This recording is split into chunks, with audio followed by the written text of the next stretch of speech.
5, 4, 3, 2.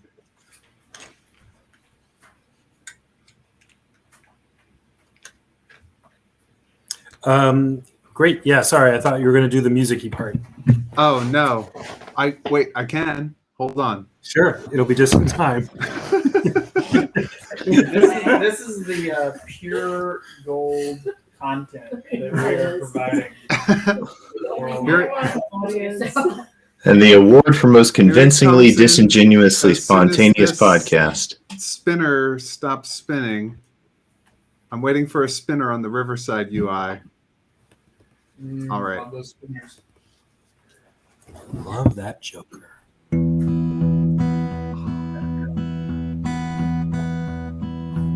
Go your own way, stones and shadows by, willows whisper of darkness deep and wide. In the forest, there is no place to hide. Strange paths. Tonight I fear that I will not survive the dying of the light.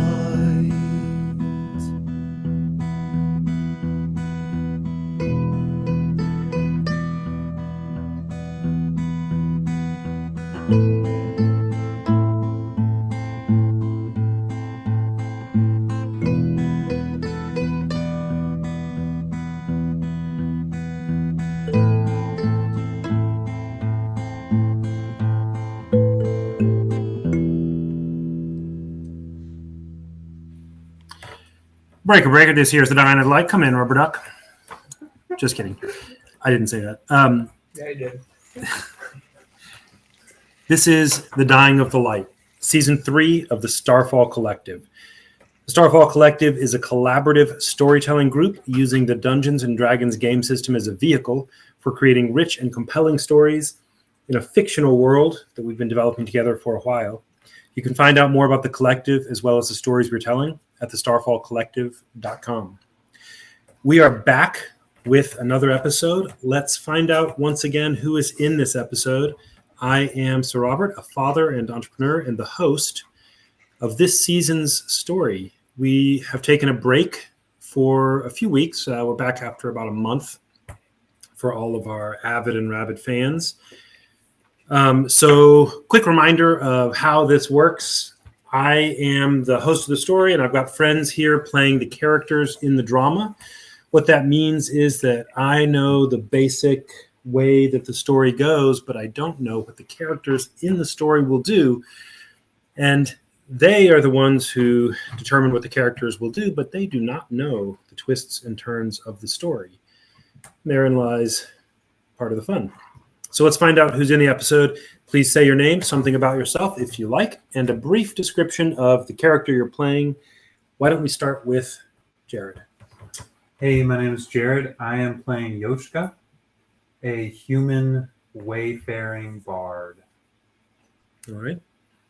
And Yoshka is the de facto leader of this decreasingly ragtag band. Lost all of our rags. That's right. We're down to just a few tags. That was just tag. We shared the rag. That's right. Jacob, why don't you go next?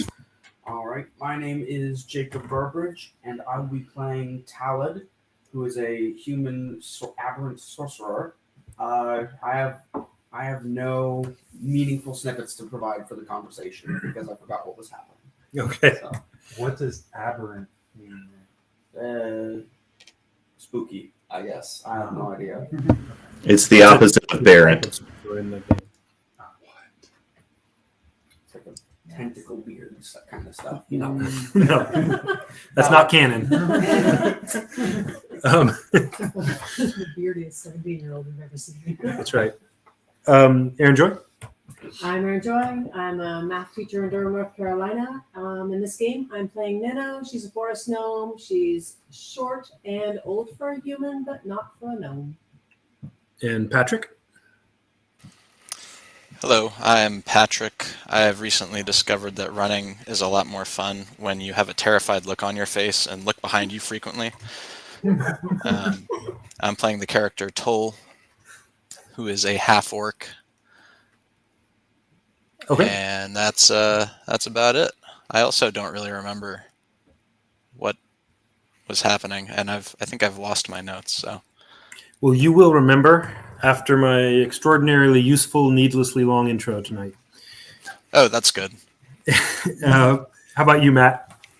Hey, my name is Matthew Talamini. I am a writer and web developer based in Providence, Rhode Island, and you can find my stuff at MatthewTalamini.com. That's Matthew, TALAMINI.com. I'm playing the shirtless wizard, Diamondback. And Dwight?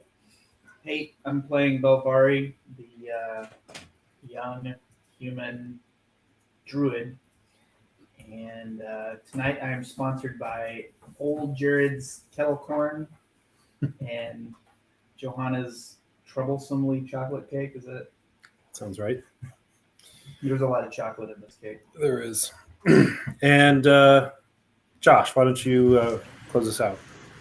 Hey, my name's Josh. I am also a web developer, and you can find me all over the web with JSUICH. That'll find me on Facebook, Reddit, Instagram, wherever.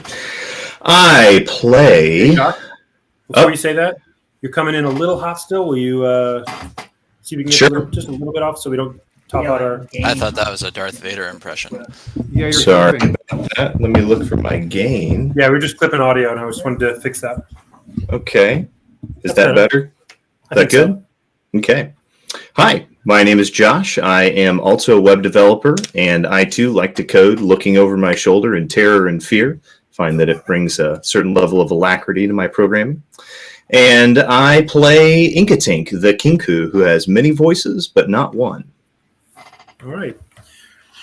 So, because it has been a little while, for the sake of our live listening audience and our players, I've got a little bit of a broader scale review of what's going on here. It'll take about twice as long as my previous reviews.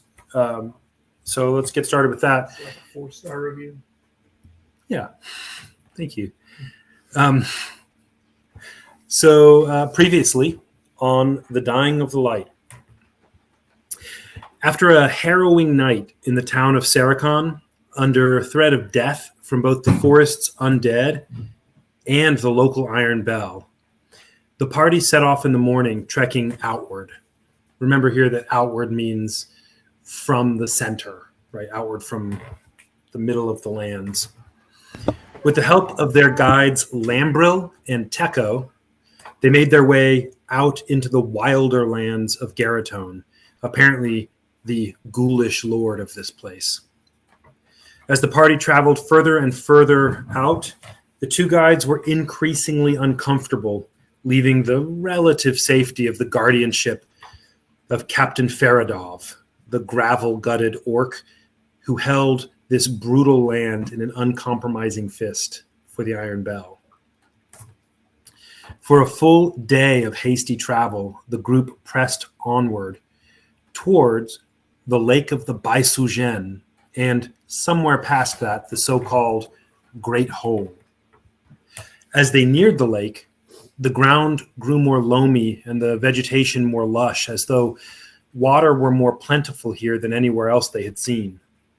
The sights and scents of mosses and ferns and trees grew steadily, as did the surprising mixture of distinctly natural and unnatural decay. Though none of them had placed their fingers on it, the days were distinctly dimmer here than they had previously encountered on their journey. Canopy was simply shining less during the day, or was the brightness of the day dwindling everywhere? Even if they had been able to form the question, they would not have been able to answer it. Besides beast, dead and undead, They encountered ghosts and ghouls along the way as well. Yoshka and Belvari came close to death, but avoided falling into the clutches of Garatone's flayed hands.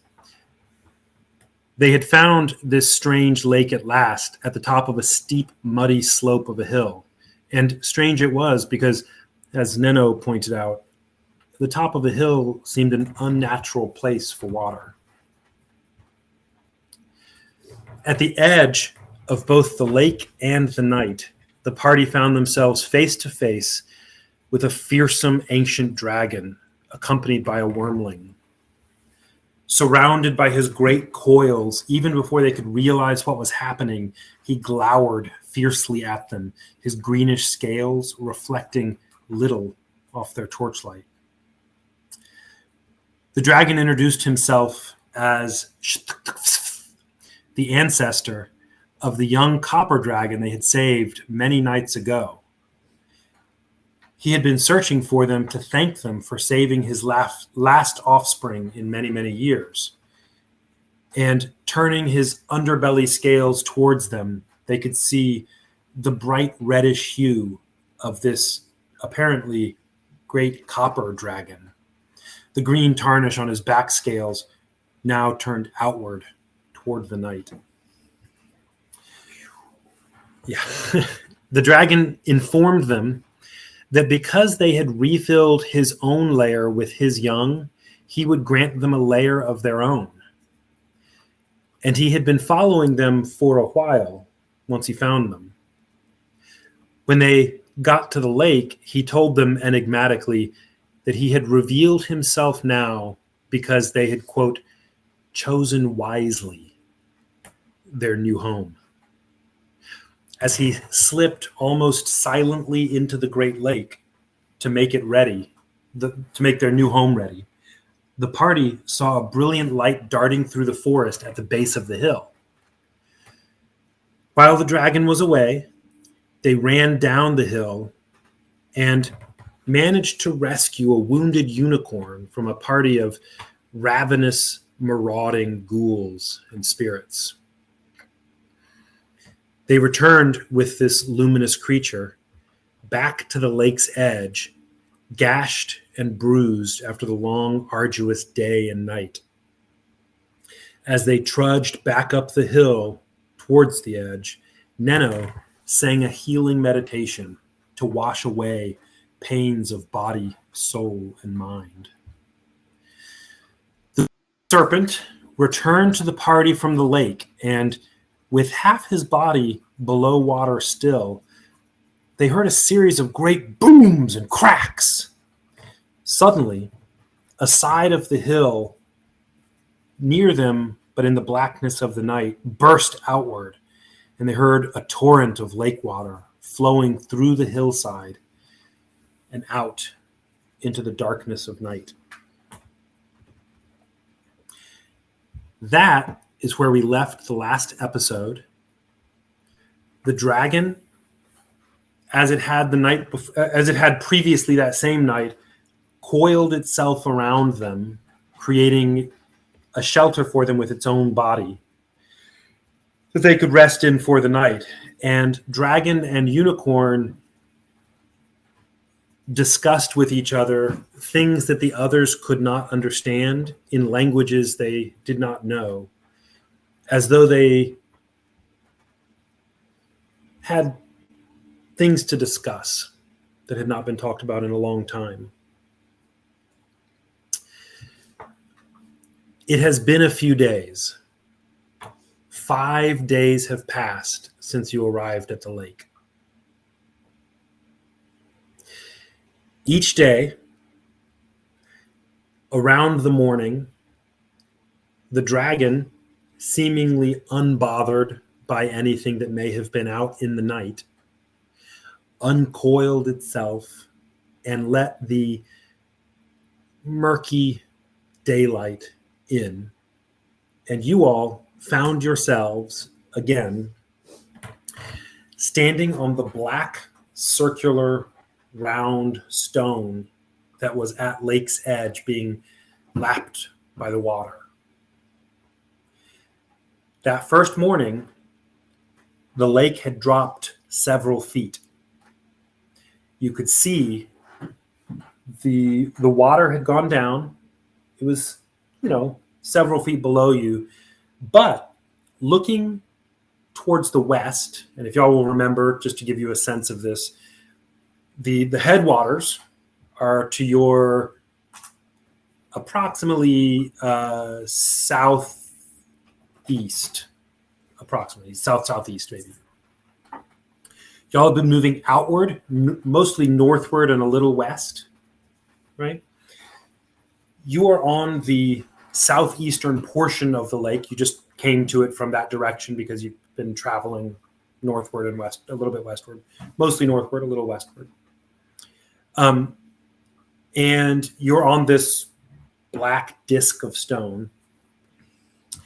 Now, I'm going to set a little bit of the scene here. I'm going to describe some things, and I want you to be able to, take note of some of the details. They'll be relevant for you at some point. But you'll remember, these are just to bring back to mind some details that are important. You'll remember that the this hill that you were climbing, you got there at twilight. It was hard to see. You have now, on this first day, you're seeing it for the first time in daylight, such as the daylight is. The hill is probably a total of, ballpark 20-ish, maybe even as high as 30 feet from the bottom of the hill to the top of the hill. So it's not a huge mountain, but it's also not a small little rise. I mean, it's a sizable hill, but there are not a lot of hills near. Like the ground rolls a bit, but it's an odd hill. There is the hillside itself is just it stretches out perhaps 50 feet outward, so it's a very steep incline, and it's pretty flat, marked only with occasional black stones. That's it. When you get to the top of the hill, the lake covers the entire surface of the hill, except for a pathway about a dozen feet wide that winds its way as a rim all the way around the hilltop with the lake inside that. This pathway has two notable, I should say, characteristics. The first, like I said, it's a fairly uniform dozen feet wide. Just doesn't seem to be narrow in some spots and wide in others. It's pretty uniform as a rim.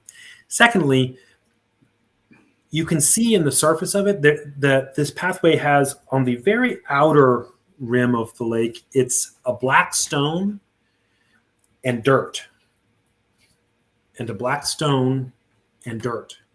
And black stone, almost like a walking path. And then there's a dozen-ish, 10, 12 feet of dirt and another walking path on the interior against the lake water.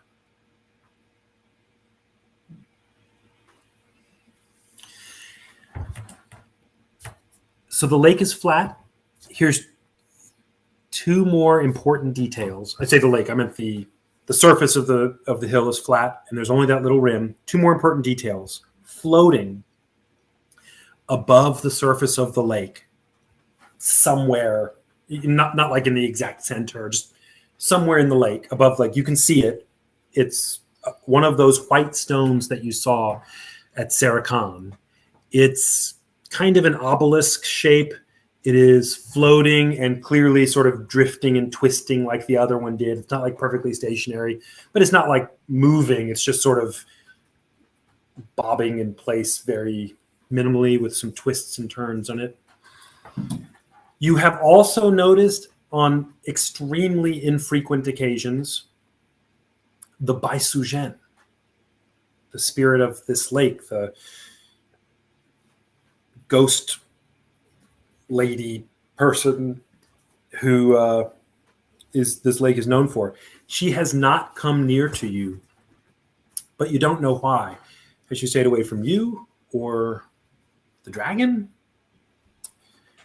You will recall that the dragon has referred to her a few times by a name different than by Sujen. You actually did not. He wasn't obvious that he was. He didn't tell you by Sujen. He just referred to her occasionally as Arasanala. Rasanala. That's right. Very good. He said with different interesting moods that were curious to understand. The other thing to note about the lake is that as there are around this thing, there's these little paths of black stone, almost like stepping stones. You can kind of, it's not through the lake, it's around.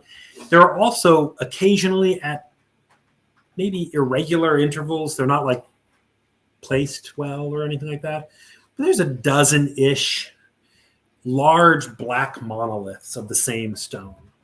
They're sticking up about 15 feet, 15, 20 feet, just sticking up out of the side of the lake. They interrupt the path. Can you get around them or not? You can go on the hill and just walk. What is it that's sticking out? Yeah. The large black monoliths. Okay. Are we camping on top of one of those, or are we? No, you're on a disc that's like a black stone circle that's approximately the same level as the path. Gotcha. These jut up about another 15-ish, 20 feet, and they're not like colossal. They're not gigantic things, but they're maybe a dozen feet diameter. They're the size of the path, maybe even a little bigger on the inside. They jut into the lake just a little bit and just go up about 10, 15 feet. Well, why they're there, who knows? If there even is a why. Oh, there's a why. Belvari is sure there's a why. His dog has told him. So, day one, the water has dropped a few feet, and you notice this.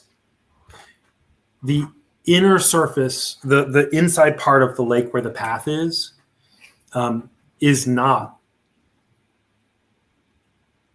sloped with mud, as you might expect a lake to be. It's more just flat black stone. All right. As uncoils himself from you, he appears to have something to tend to, and each of these 5 days, he has given y'all some kind words, but is off doing something else. But, and this is important, at his urging, Inkatink spent several days collecting components.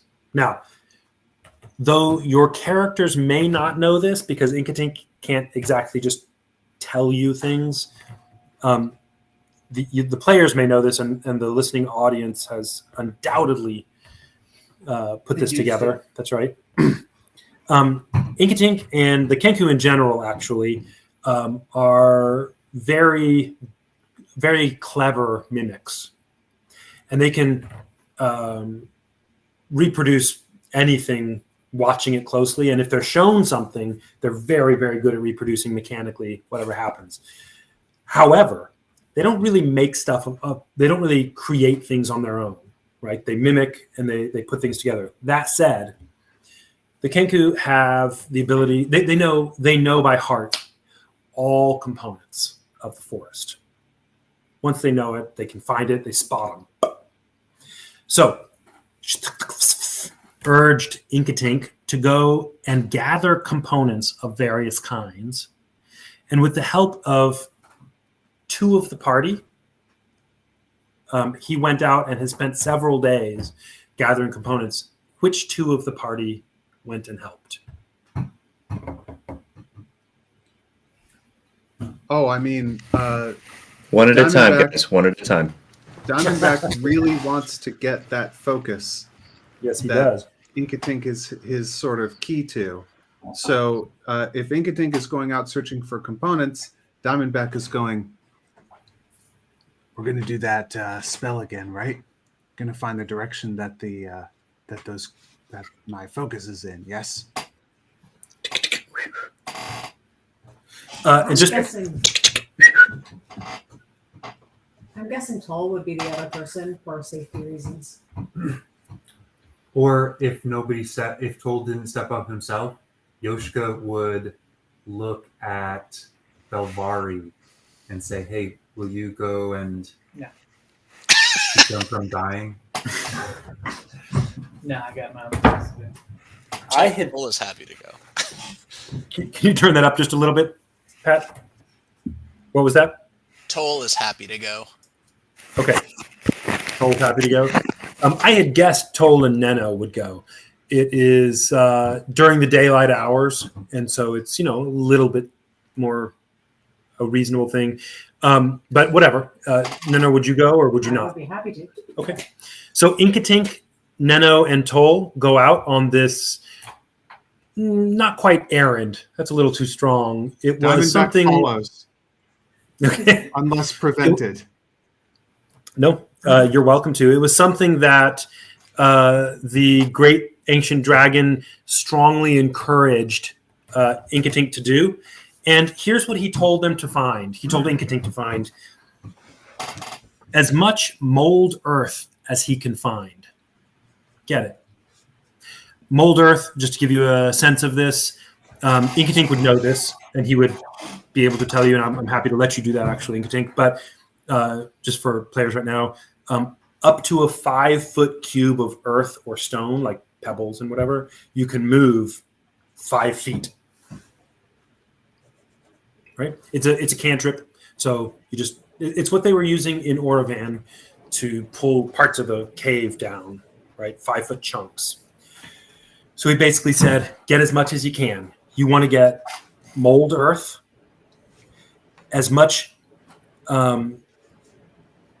create and destroy water, which just allows you to create in an open container up to 10 gallons of water, or an open container full of water, you can destroy up to 10 gallons of the water.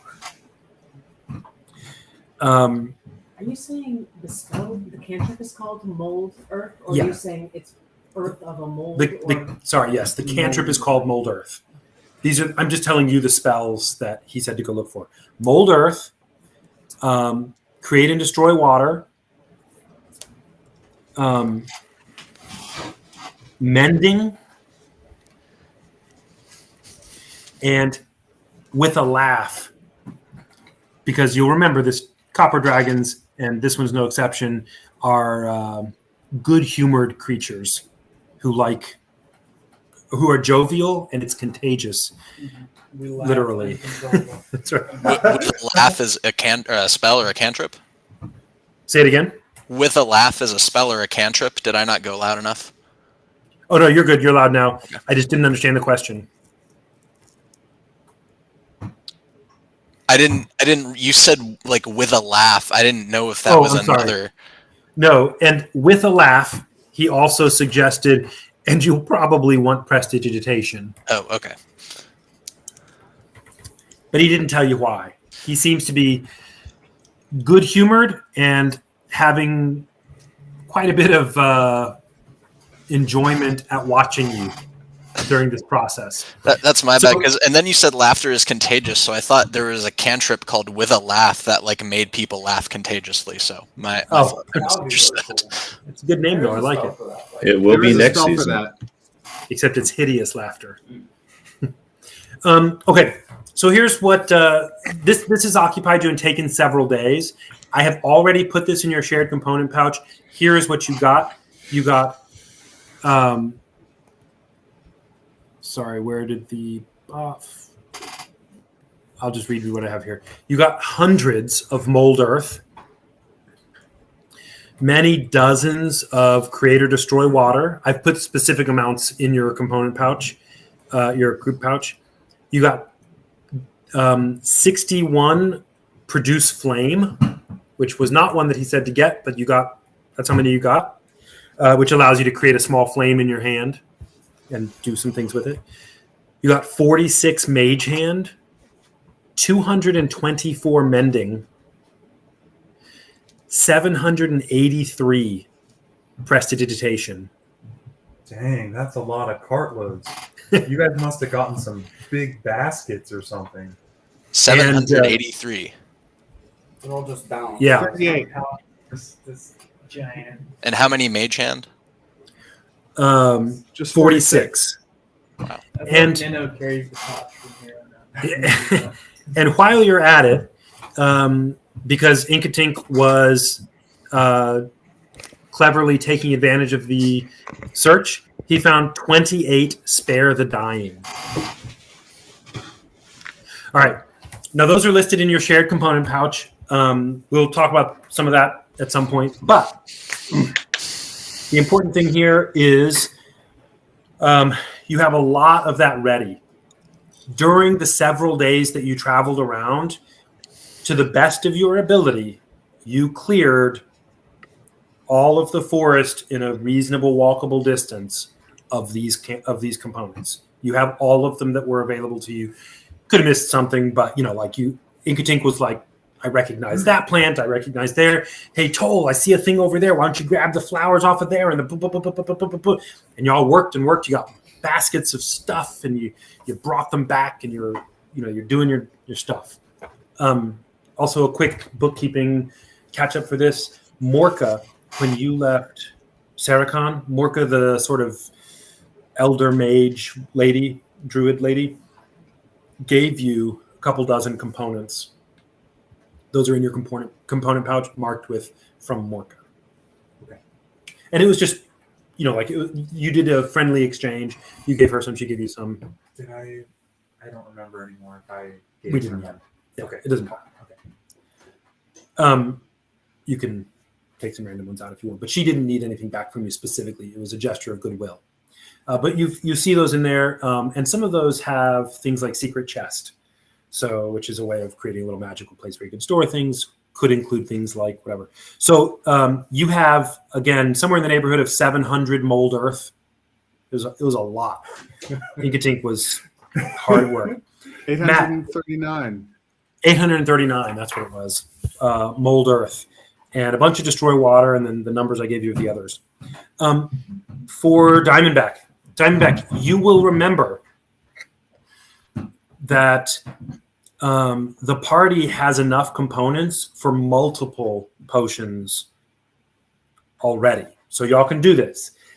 I'm happy for you to interject any time that you want this to have happened over this. Immediately. Okay. I will. The first day, the water has dropped several feet. By the second day, it had dropped some more feet, probably for a total of about maybe 8 to 10 feet. It's hard to tell for sure by the second day, but about 8 to 10 feet it's gone down. You don't know, but at this rate, and I've told you already, we're going to pick up the story at 5 days in. You don't know for sure, but at this rate, it would be down as far as the hill is tall in 4 or 5 days. Okay. Diamondback, why don't you right now negotiate whatever you want with Inkatink, with whoever, about whatever you want to have happen. By the way, that's what I'm interested in for this episode is I'm telling you that with the dragon's presence, you are unmolested here, right? So during this 5 days, I'm interested in understanding what y'all have been interested in, what you're doing, and I'll reveal a little bit about what's happening as this lake is draining. And I'll give you one last thing about this. I forgot to say, I meant to say it earlier. There's a great deluge that is pouring out of the side of the hill continuously, right? It is not like it's a relatively, not tiny, but it's a smallish opening. It's not like a giant gash and half the lake is now exposed, dam burst. But it's a big opening with a huge amount of water forcefully rushing out of it, and it has caused a very big. The entire part of the forest where the unicorn was rescued is underwater. You know, it's flooded with a foot or two of water that's constantly dumping out. in spreading out in like so a. we're on an island kind of right now. So that's on one side of the lake. Oh, right. The rest of it is still being itself. Do we know where that hole came from? Yeah, the dragon made it. The dragon made Oh. it. He made those booms and cracks under the water, and then it somehow gushed water out of the side of the hill. Oh, Go gotcha. ahead. Eventually, I guess, joins over. Maybe not. Dwight says he guesses that. And as a Elvari guesses that. Sorry, go ahead, Josh. As a fun little reference, we have enough mold earth to create a space greater in volume than 3 times the Washington Monument.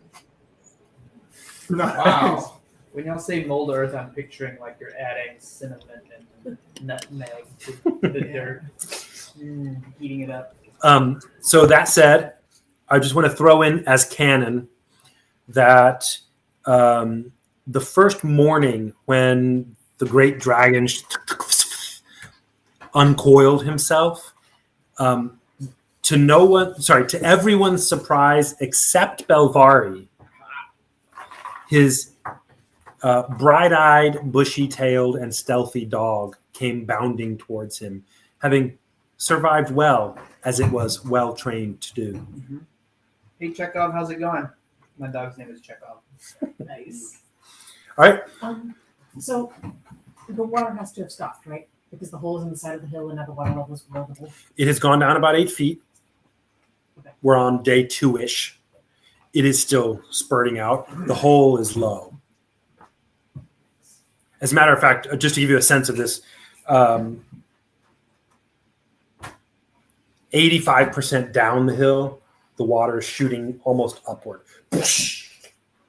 Not like straight up, but at a nice angle. It's not just trickling out. It's like It's like a really, fountain. yeah. Well, Yoshka's top priorities during, just to gloss over for a few days, is to kind of Oh wait, I'm sorry. okay. In case this affects what you're going to say, Lambril and Teco go out hunting more or less every day. They manage to get a deer, a couple of rabbits over time. So y'all are stocked for some food to eat. And at note, you're aware that he's coming back in the evening and you'll be safe for the night. So in case I just didn't want you to say, I'm going to go out hunting all the time. Okay. That's Lambril and Teco are taking care of that. Yoshka's top priorities are to manage relations with Lambril and Teco, because they're not exactly part of us, and that we've convinced them to come along with us, just to make sure they're not feeling anxious, to actively pursue some cure for Tekel's daughter. Yep. I don't remember her name. And then also, as much as possible, to get to know the dragon and the unicorn if it stays around. There's just a bunch of questions that I would ask them about the greater world. The unicorn leaves with the dragon and sometimes returns. Some nights. Okay. They are perhaps doing something, but they have interests, the nature of which you can't even really guess, and they don't share. They're not forthright. They don't just say, "Hey, we're gonna go," whatever. They just do what they're doing and say, "We make them back later." We'll be back. I'll be back tonight. Some nights the unicorn comes back. Lambril and Teco are.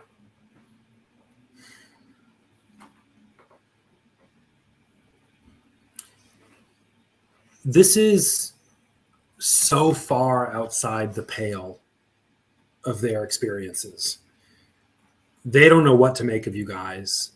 They grasp that you're like them because you didn't come in great power to their town, to Saracon. You could have been wounded by your people doing this, and yet you're here with an ancient copper dragon repaying a debt. and a creature that they know of but don't know, this unicorn, they're known in the forest as these lights, but like they're elusive. And somehow they're both kind of okay with you guys. And they don't know how Lambrel and Teco don't know how normal this stuff is for you guys. But they don't leave towns. Nobody in Garatone's land goes wandering like you guys are. So they're not sure what to make of all this, but they feel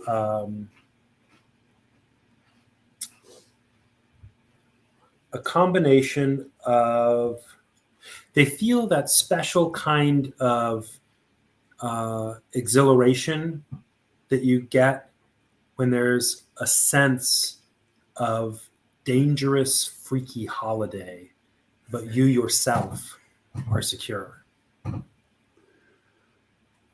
Okay. Well, over the days, my kind of way to them then is going to be to convey to them as gently as it seems they need the idea that I think I've already told them the dream that we had. The idea that the dream is for them too, and that it's a thing that they can seek after as well and usher in with us as like a beautiful goal. What do you tell them about that? A little detail. Let's let the audience, let's let the listeners hear a little of what Yoshka is saying. Okay. Maybe if we have any custom of campfires, I'll say, do you sing songs in the evening? And they do. And then I would ask them to sing songs for me. And then I would say, and we have a song too that is new to us, and we would share to you. And then I'd do that same thing where I sing that one song that the tree lady taught me to sing, where I can put the dream we had, or at least my interpretation of it, in their mind. That would be the first baby step, and say, we had this dream, and we saw the great firefly come down, and we think it is what will set this forest ablaze. And we are seeking that future. Okay. They don't know exactly what to make of it, but it's weird in the same way that the rest of it is. In a, not in a bad way. And then I would probably say things like, we are different than you because we have been chased away from our homes.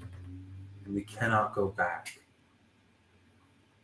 But you do have a home to go back to. But let me ask you this. What is the best future you have dreamed of? And Teco doesn't say much. He's more taciturn than Lambrel. But Lambrel sort of, for a moment, thinks and then says,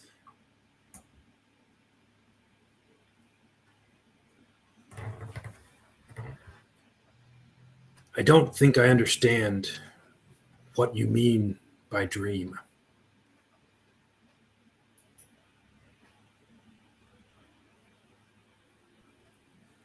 What is the best thing you have hoped for? Not to die.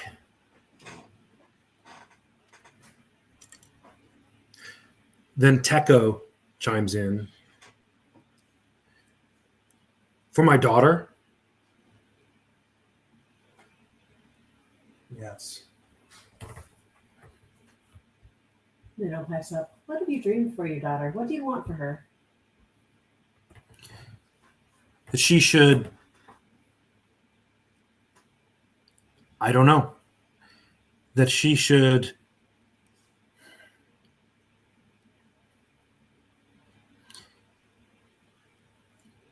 live all of her days and then die and stay dead.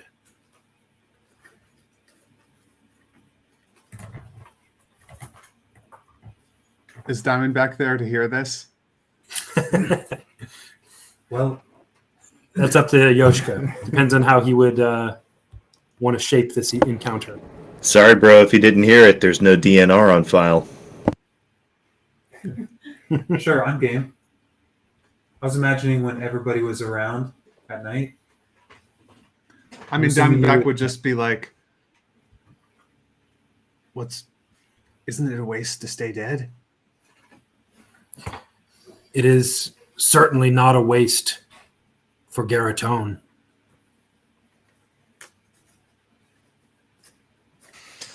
Diamondback, would you like to be resurrected when you die? I fully intend to be. And Lambrel and Teko basically kind of sharing a glance with each other. They are not fond of Garatone's ways. I mean, Diamondback has a complicated relationship with the whatever it is that's going on in this place, so he would probably try to quiz them about it. Who is Garaton? What does Garaton do? Who is Garaton? What does Garaton do? Why do zombies come up out of the earth all the time here? What was that skeleton snake thing? What do you think about snakes? What does snake symbology mean to you? Is there a snake which is also a god? Is there a zombie which is also a god? Lambrel and Teko have long since fallen asleep. Yeah, if you want to ask them some questions, do it. Those questions. Why Okay, do zombies you keep finished? coming up out of the earth? Where I come from, it is a very difficult procedure to make a dead thing rise again. We treasure it. It is very useful. It allows us to do much more work and get much more done than we ever could before, to keep even to retain memory of our ancestors and preserve knowledge. And yet here it seems to happen all the time around you for free, and yet you dread it and fear it. What is the reason of this? Do you have no control over your dead?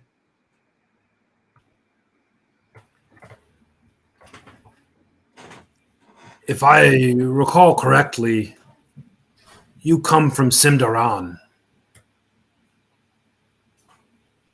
right?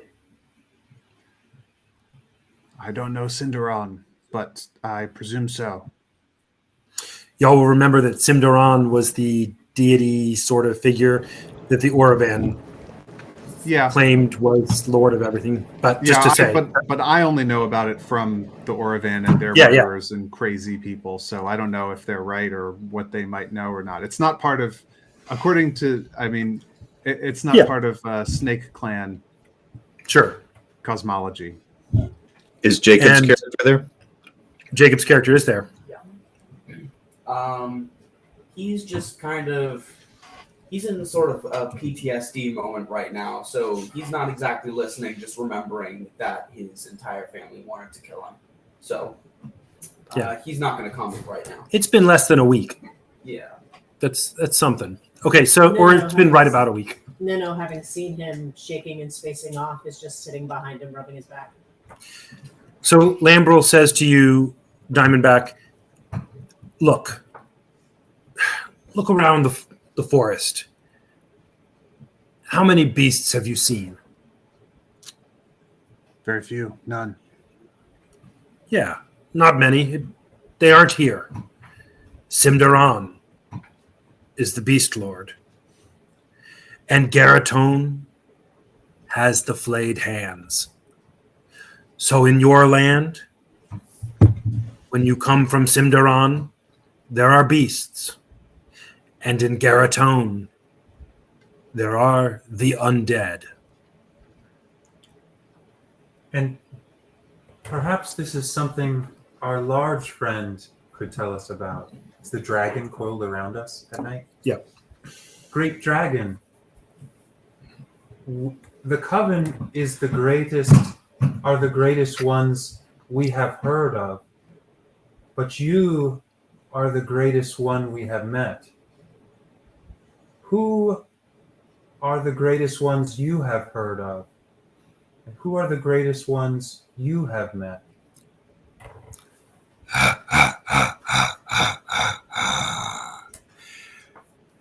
You are not correct. But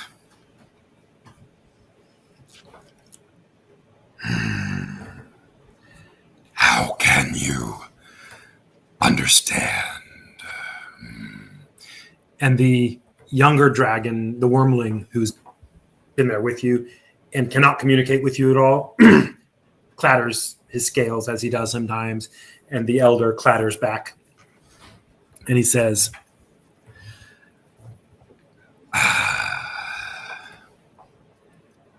I am not the greatest you have met. But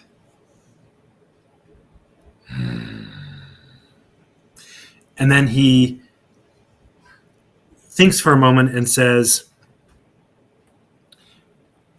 the questions you ask, the answers can only make sense to wiser minds than yours. However, I will tell you that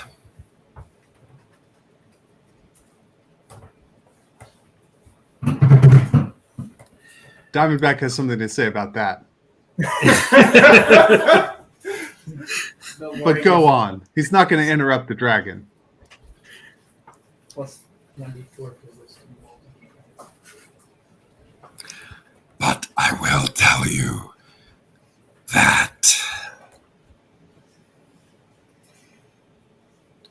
the coven is not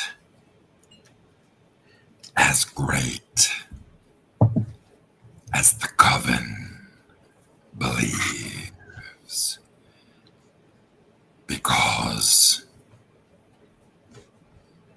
greater still is the keeper of the bell.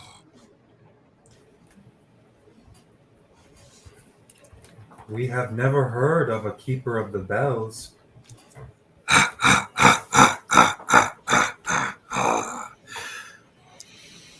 You have. this would be a point for Diamondback to jump in if he wants to.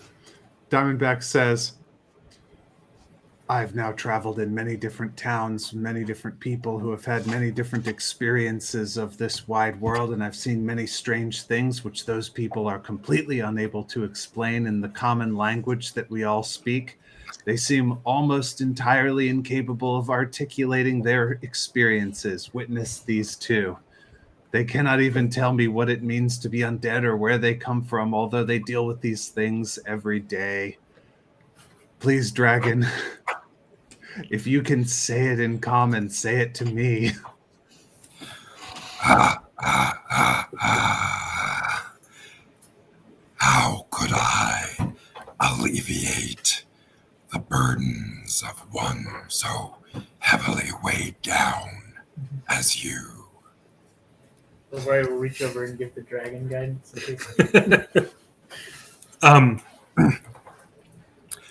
What is it you seek to know, boy? What, me? Indeed. What is I Garaton? love that he doesn't identify as a boy. Say it again, Matt. What is Garaton? Why does he make undead rise? Why are there no beasts here?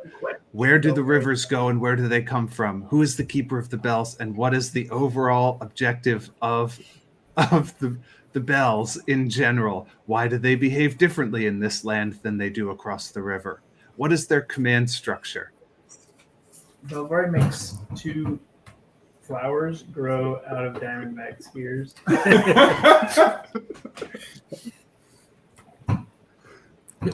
And then laughs uncontrollably.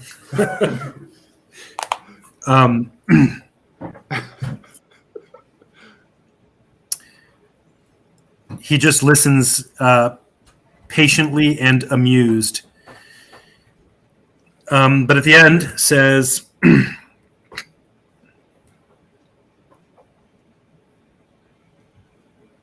you know what he says? As soon as you finish talking, he says,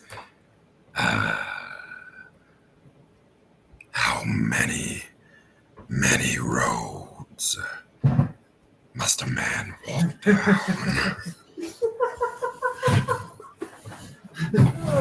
42. but then catching himself. Inkatink laughs like a kookaburra. Bob Dragon. Catching, that's right. Catching himself, he says,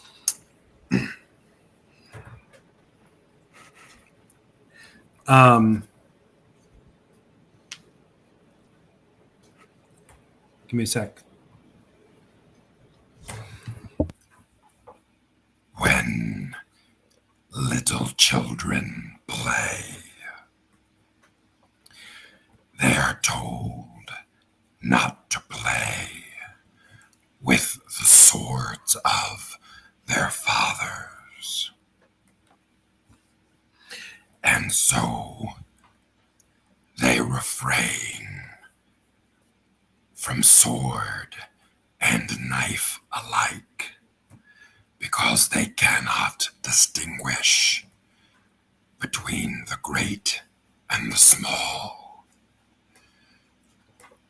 Your questions are great and small, young one, and when you can ask me the great and leave out the small, then I will answer to your satisfaction.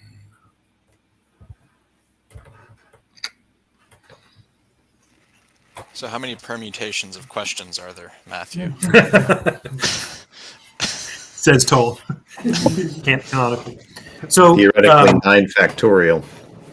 let's hear Diamondback. What you're thinking of for tomorrow morning, which will be day 3, right?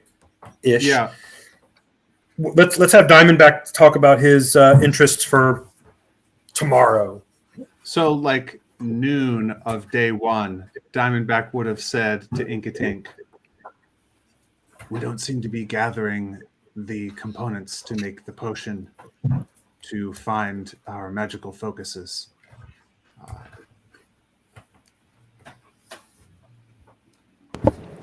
Can we do that?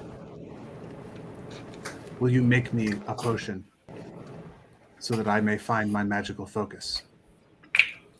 In Diamondback's voice, Inkatink says, "After." And just to let y'all know, remember that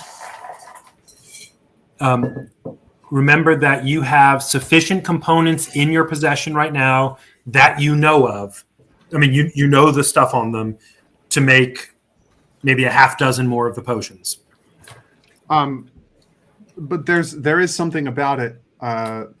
I'm not sure I remember the procedure correctly, but there is something about it that only Inkatink can do, right? He's the only one who can actually make them, but you have the components necessary. So you do have to get him to do it, but you don't strictly speaking need to go gathering. Great. Yeah. I mean, Diamondback was thinking like, we're going to get everybody's magical focus. That's our quest. Yeah. But seeing that Inkatink is engaged in some other pursuit, Diamondback will like take him aside, give him the components that it takes to make this potion, and say, and whatever the little machine is that he has to use to do it, and say, "Please make me one of the potions that I can. We're very close to where my magical focus is, And once I have it, I'll be so much more powerful, like Belvari is. And I'm just to remind our listening audience. You don't have to listen to me. Just a reminder, our listening audience, when they were when they escaped from Oravan, they came into the land of Garatone here. They didn't know at the time that it was Garatone, but they used this potion to determine which direction they had to go in. And while they were at Sarakan, a good day's travel away from here, they understood the potion to be in generally like pretty strongly aligned in this direction.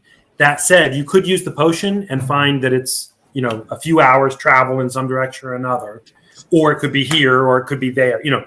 I just want to remind our listening audience that the potion, they traveled for a day without it, but they knew they were going in about the right direction from the triangulation that Inkatink and Diamondback did. Okay. Time that the focus was in his heart all along. That's right. That'll be awkward. You have to cast it. Speaking of which, by the way, let me go grab some dice because it'll be relevant in a moment. But Inkatink and y'all discuss. Will amongst Inkatink make yourselves. me a potion? Yeah. I think Inkatink says in a little girl's voice, "When will you go?" Immediately.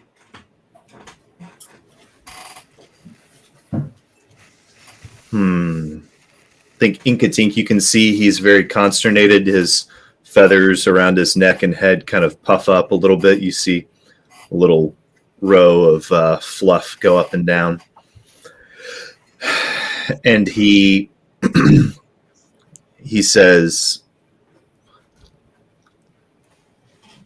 "Listen here, hombre, I'm about as ready to knock this place off as you, but you go in there half cocked and hide, you're going to get shot in the back, my friend." Then come with. All right. So what'd y'all decide? If anything. Inkatink says, "Now?"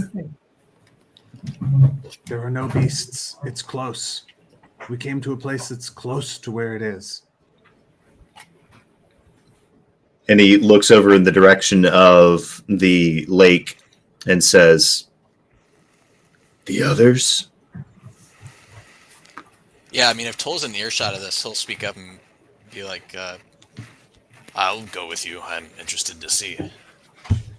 They will all come with me. This is the most important thing. Brady's not going. He's got his own thing. Inkatink looks over at Toll and at Diamondback and looks at the two of them and says, "Now?" And looks at Toll. We can make many of the potions. It's not a problem to waste one, yes? And make at least some progress today. If it turns out to be too far away or dangerous, I can come back. I don't understand why the delay. Sorry, real quickly. Y'all are aside talking. When I last saw it, we were at night in the dragon's coils. We're on day one again. We went back in time a little bit. Diamondback would not wait for day 3 for this conversation. Got it. I think we're in the forest where Inkatink has been gathering components, and Diamondback took him aside, realizing these are not the components that are going to be helpful. Not the component you're looking for. I think if this is on day one, What is that? then Diamondback, then Inkatink looks at Diamondback, and after he's been pressed a couple of times, he repeats verbatim what the dragon said to them, and he says, "We have We have work to do." And he turns and he walks away from him into the bush looking for all these other cantrips and stuff.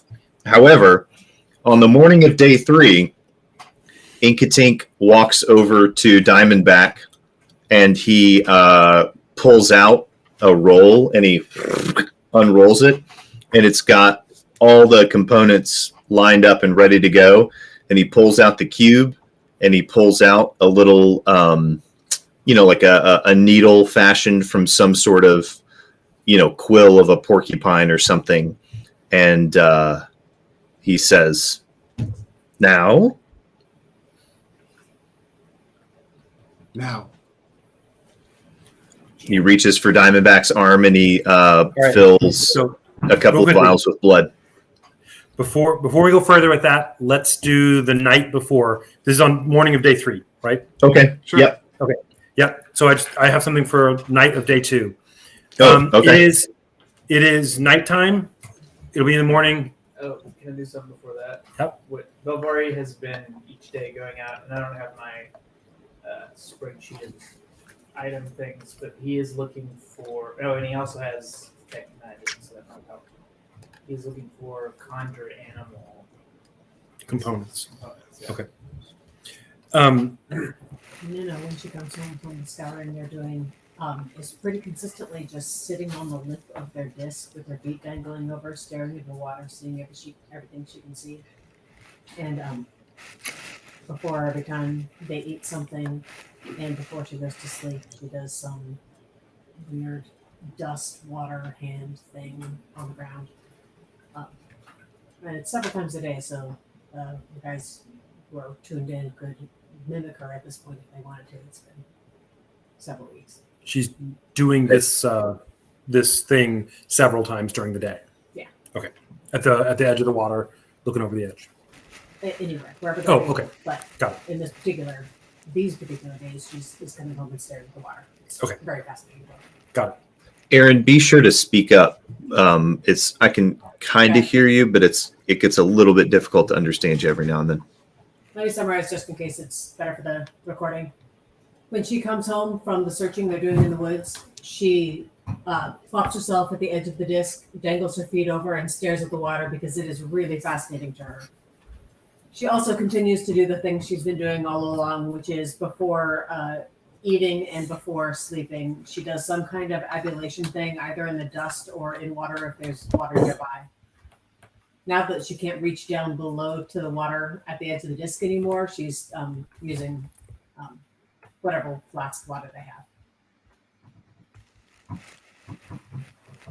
Okay. Cole also had something he wanted to do. A little louder for me, Pat. Toll also had something he wanted to do. On day 2, say? Just as we're there, I wanted to ask the dragon if he knew anything about my staff and if there was any way to expand its power at all. And we don't have to do that conversation. If you'd rather just do what you were gonna do, you can just tell me what he would have said. Yeah, let's do that tomorrow, like in game tomorrow. Okay. That sounds good. So for this night, Talad, you're coming to grips with stuff, right? Your world has shifted. Unlike everyone else here, you have spent literally your entire life in one cave. Yeah. Now, it is a big cave, but still, it was a cave. And you have seen a forest for the first time this week. Yeah. Although you knew about it. And more or less everything about your social situation, everything about your family situation, everything about your religious situation, everything is different. When you were at Sarah Khan, Morka came up to you. She was the mage lady. She came up to you and, I say mage, just the sort of arcanist of the town. And she said that while she was doing her meditations and prayers and such, she had said some things and given some things to different people, but she had a thing for you. She noticed how much you loved stone and that you had carved some images into those black stone pillars. Sorry, hold on one second. Hey, who's in the hallway? Yeah, that's awesome. All right. That crazy dog. It's being all loud. Okay, so Jacob, you had carved some images into the Blackstone. She was not upset about it. She liked it. You know, you're talented lithographer. But and she'd given you a gift because, in her way of saying it, she was directed to do so. She thought you would enjoy it. It's a little black stone of the same kind. You have not seen a little pebble like that before. Previously, off one of the big pieces, you had carved a chunk, but it was as, you know, kind of hand-sized. This one's a smooth sort of river stone, kind of polished bit of stone. Remind me that you said you had attached it to your the hilt of the hammer, like Hilt of- the yeah. handle. You've got some very small stone carving tools that you use, a little chisel and hammer and stuff. So you've attached it to the hilt of the hammer. Okay. Now, that's the last thing your stone carving tool is the last thing you have of home. The hammer, the chisel, a couple little bits and pieces in a little leather pouch. Tell me what that means to you right now, where you are right now in your person. Well, he's probably Talon is very conflicted about wanting to keep versus throw away the hammer, because on one hand he loves carving stone and making all the intricate murals and stuff like that. On the other hand, it gives him, I guess, anti-nostalgia about his just full-blown murderous family. So it's conflict. It's sort of like, does he want to keep it, or can he just make a new one? So he's sort of debating on that right now. Okay. So it's nighttime. Tell me, each of you, you're going to bed for the third night.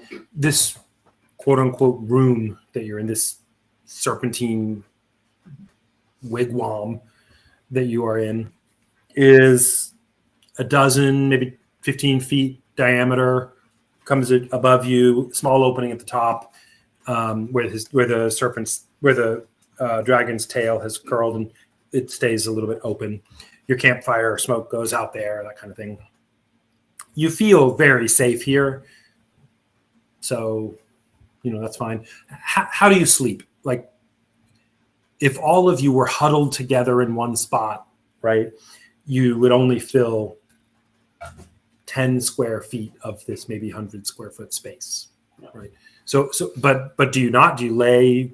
What do you do? Tell me how this works. Talon's probably gonna find like the rockiest patch. It's probably not dusty, but just like the patch of area that doesn't seem like he's on grass. You're all on a smooth black surface of this circle.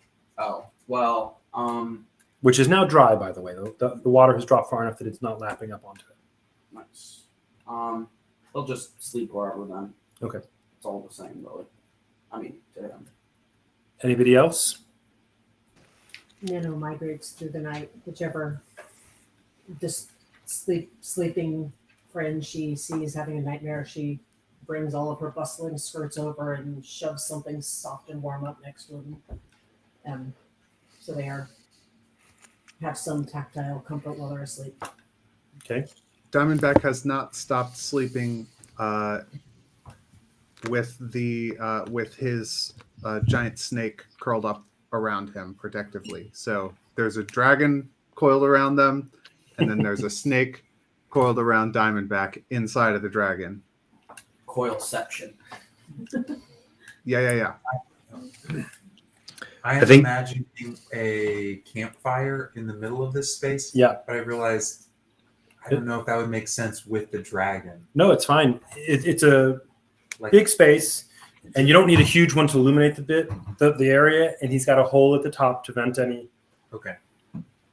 Well, Yoshka would probably sleep naturally closer to the fire, and then probably gravitate towards sleeping near Toll.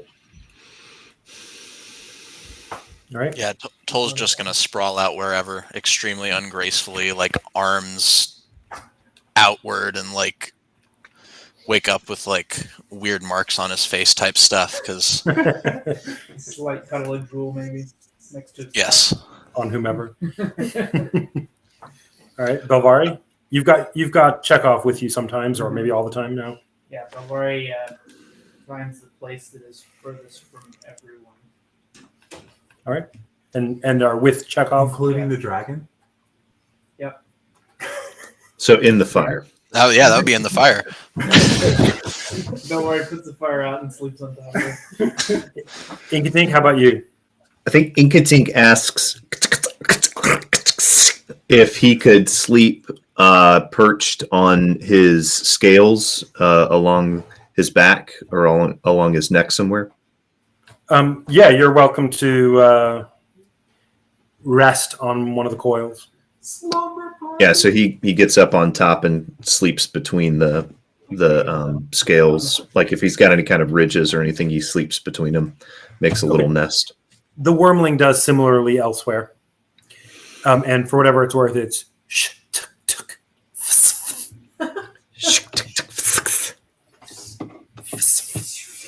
FSFGH. But anyway.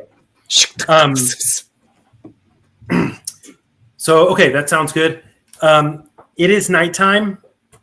Let's see. We're going to take our 10-minute break in a minute, but it is nighttime. And you go to sleep, all of you. And in the course of your sleeping, you begin to have a dream. Do you have dice? Yeah. I can roll for anybody who needs me to. Let's see. There's another one if you need. So get a D20. Here it is. All right. You see a clearing in the woods. The woods are maybe different than you're used to. They have a darker feel than you remember, but you feel okay. You walk into this clearing and it's twilight and there are fireflies coming up from the ground. You look up and you notice that unusually there's a clearing in the canopy above you as well, maybe 30 feet, 40 feet in the air. This gap, this clearing in the canopy, has fireflies there as well, coming up through the canopy as though it were its own firmament. And you wonder at the nature of what would live up there.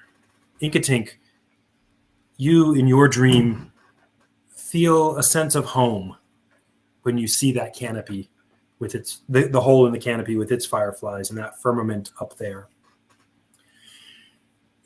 As you gaze upward, you can also make out the great canopy above, far, far in the distance. To your surprise, you can see detail there as well. There's another opening in the great canopy, something no one has ever heard of before. And there are fireflies there as well. From this distance, they don't seem to move, but you can tell they're fireflies by the twinkling. Roll a d20 and tell me if you get below a 6 or below. Totally got a 6 or below. 14. No. So Diamondback got a 5. Total got a 6. And Total Katink got a got 5, 4. yeah. And 4. Okay. Oh, it's Diamondback. Oh, okay. Well, I'm just going to mute myself then. That did work out well. But Sir Robert, the people in YouTube won't be able to hear you. Oh, that's right. Well, then y'all can just listen in. No, I'll gesture to me when I should put my headphones back on. Okay.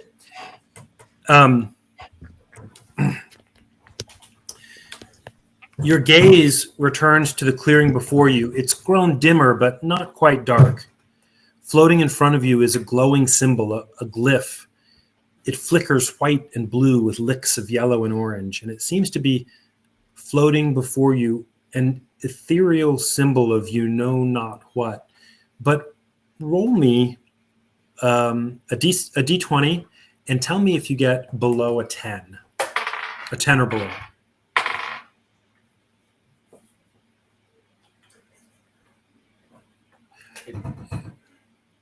Okay, so I got an 18. okay, So so only Talad notices, although the rest of you can hear this, but only Talad recognizes the symbol. It's not something he's keenly aware of, but he remembers seeing it carved in the cave walls of Oravan, but not where his people usually go. It was one of the times he was wandering by himself in the darker, deeper bits. And he saw this symbol. All right. The rest of you, Still asleep.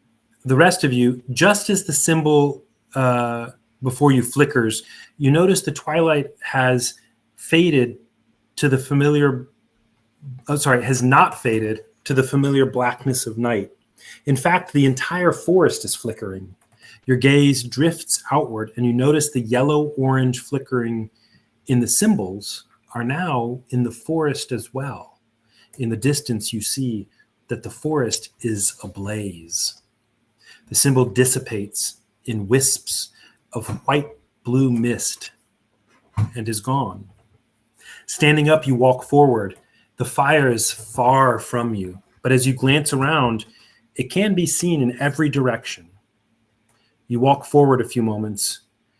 It's far enough that you still can't feel the heat, but now you can see more distinctly the flames. Roll me a d20 and tell me if you get a 10 or below. 15. So you got a 20. 20? You, Nice. Jared? 17. Okay, great. Does Matt know that he should have rolled that? No, they're out. Failed. Yeah, I failed once.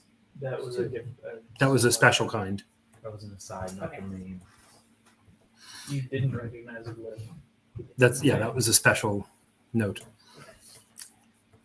There is a man standing a little bit off, seemingly talking to a deer. No, not a deer, a unicorn.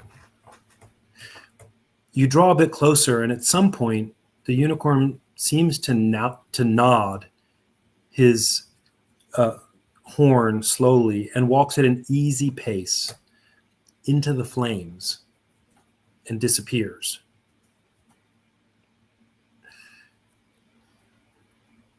Roll me another d20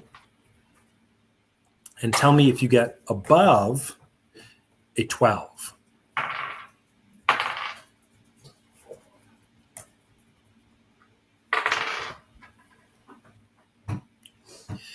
The man, so this is for those of you who are above 12. The man, Ow. Like, you're out, but it doesn't matter if you listen. You'll hear it eventually right now. The man turns to look at you. And despite the intensity of the flames behind him, he's not enshrouded in shadow. In fact, he can be seen clearly as though a blue-white light is emanating from himself. He says, I know it's difficult, but neither beauty nor violence truly lie in the eye of the beholder. Roll me a d20 and tell me if you get a 16 or above.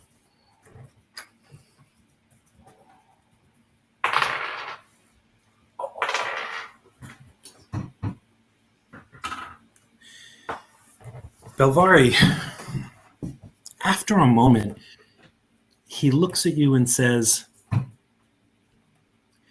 ask me your question.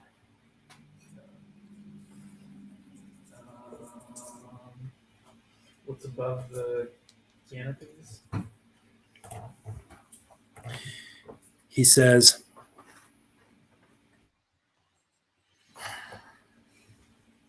I love the forest. So I set it ablaze. We have been watching the ascension, the dying of the light. But in the darkness, I saw what they have not yet seen. Darkness can be doused as well. If, when grieving, the head is made to weep red.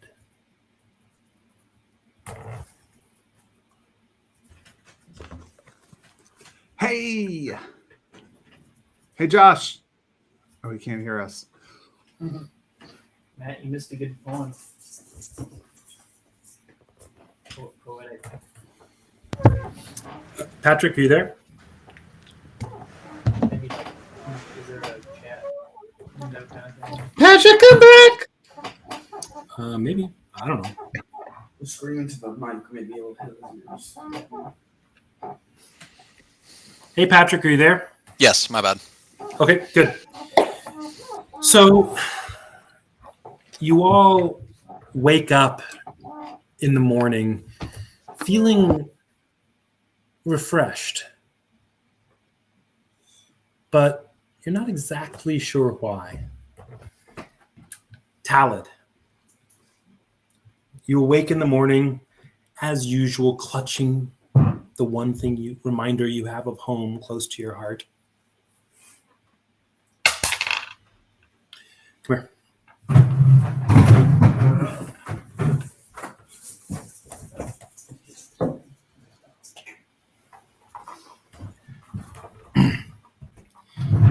It's morning. Nepotist. What'd you say? Oh, nepotist. Nepotist. It's morning, and it is the third day. The water has gone down quite a bit further, and there are black stones jutting up from the surface of the lake all over. Dirty. They're covered with muck and mire, but it's not a flat surface. It's got big... Oh, wait 1 second. It's got big shapes jutting up, different, some of them are round and some of them are angled and some of them are whatever, and they're at different heights. It's all, a hodgepodge. And the water has dropped several more feet, and you can see these shapes, broad and different things emerging. One of the other things you notice, and now that you think of it, you've noticed it before, the white stone that was floating over the water somewhere is still in the same spot, but it is still about the same height over the surface of the water. It seems maybe it's been drifting downward. Does it look like we could make our way out to it? The stones are not close enough that you could Jump. Some of them might be, but Using the jump. Inketing could take a look at it. He could do a flyover. he could. Before we do that, though, let's take our 10-minute break. It is 9 o'clock. We'll come back at 9:10.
I'm back.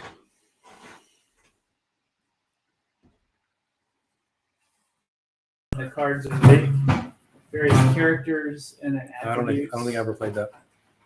It's in the apples to apples style thing, but it's something I think you might appreciate if you could get past the.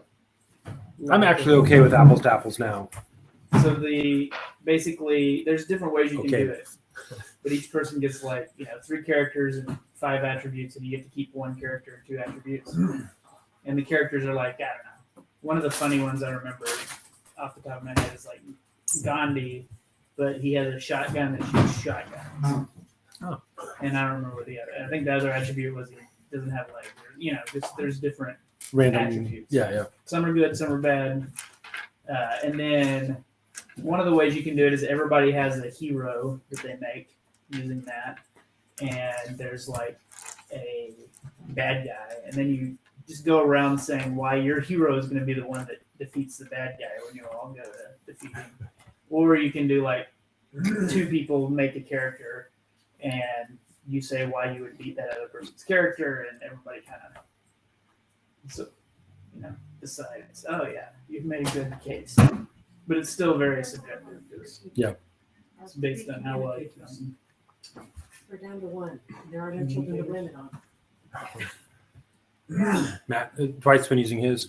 Yep. I Yeah, have a yes I and don't a know what we no. did with there were 3 on the table before the At break, one and now point there are 1 on the there was table. one like Oh, there got tidied. Wait, 3 what's? we So- have secrets from y'all. So I don't know if you know this about me, but I need to communicate, but it's hard to do that during the recording. So I brought things for us to write on to shine words to each other, or pictures, or That you don't etc. want to say? yeah, like I have to use the restroom. I'm about to make a noise with my chair. That kind of thing. Nice. So, yeah. She is a grade school teacher, so she has buckets of things like this I already. am a talker, so it's important to know work around. So here's my subjective game story. Mhm. I don't know if I told you this or not. Was it at that? By the way, we're streaming right now. You can't turn off the stream. Uh-oh. You can't Nerd fight. pause it. You can't turn off this stream. Nerd Fight's gonna come out. So we're live right now. Everybody can hear this on the internet. Just so you know, Riverside is not.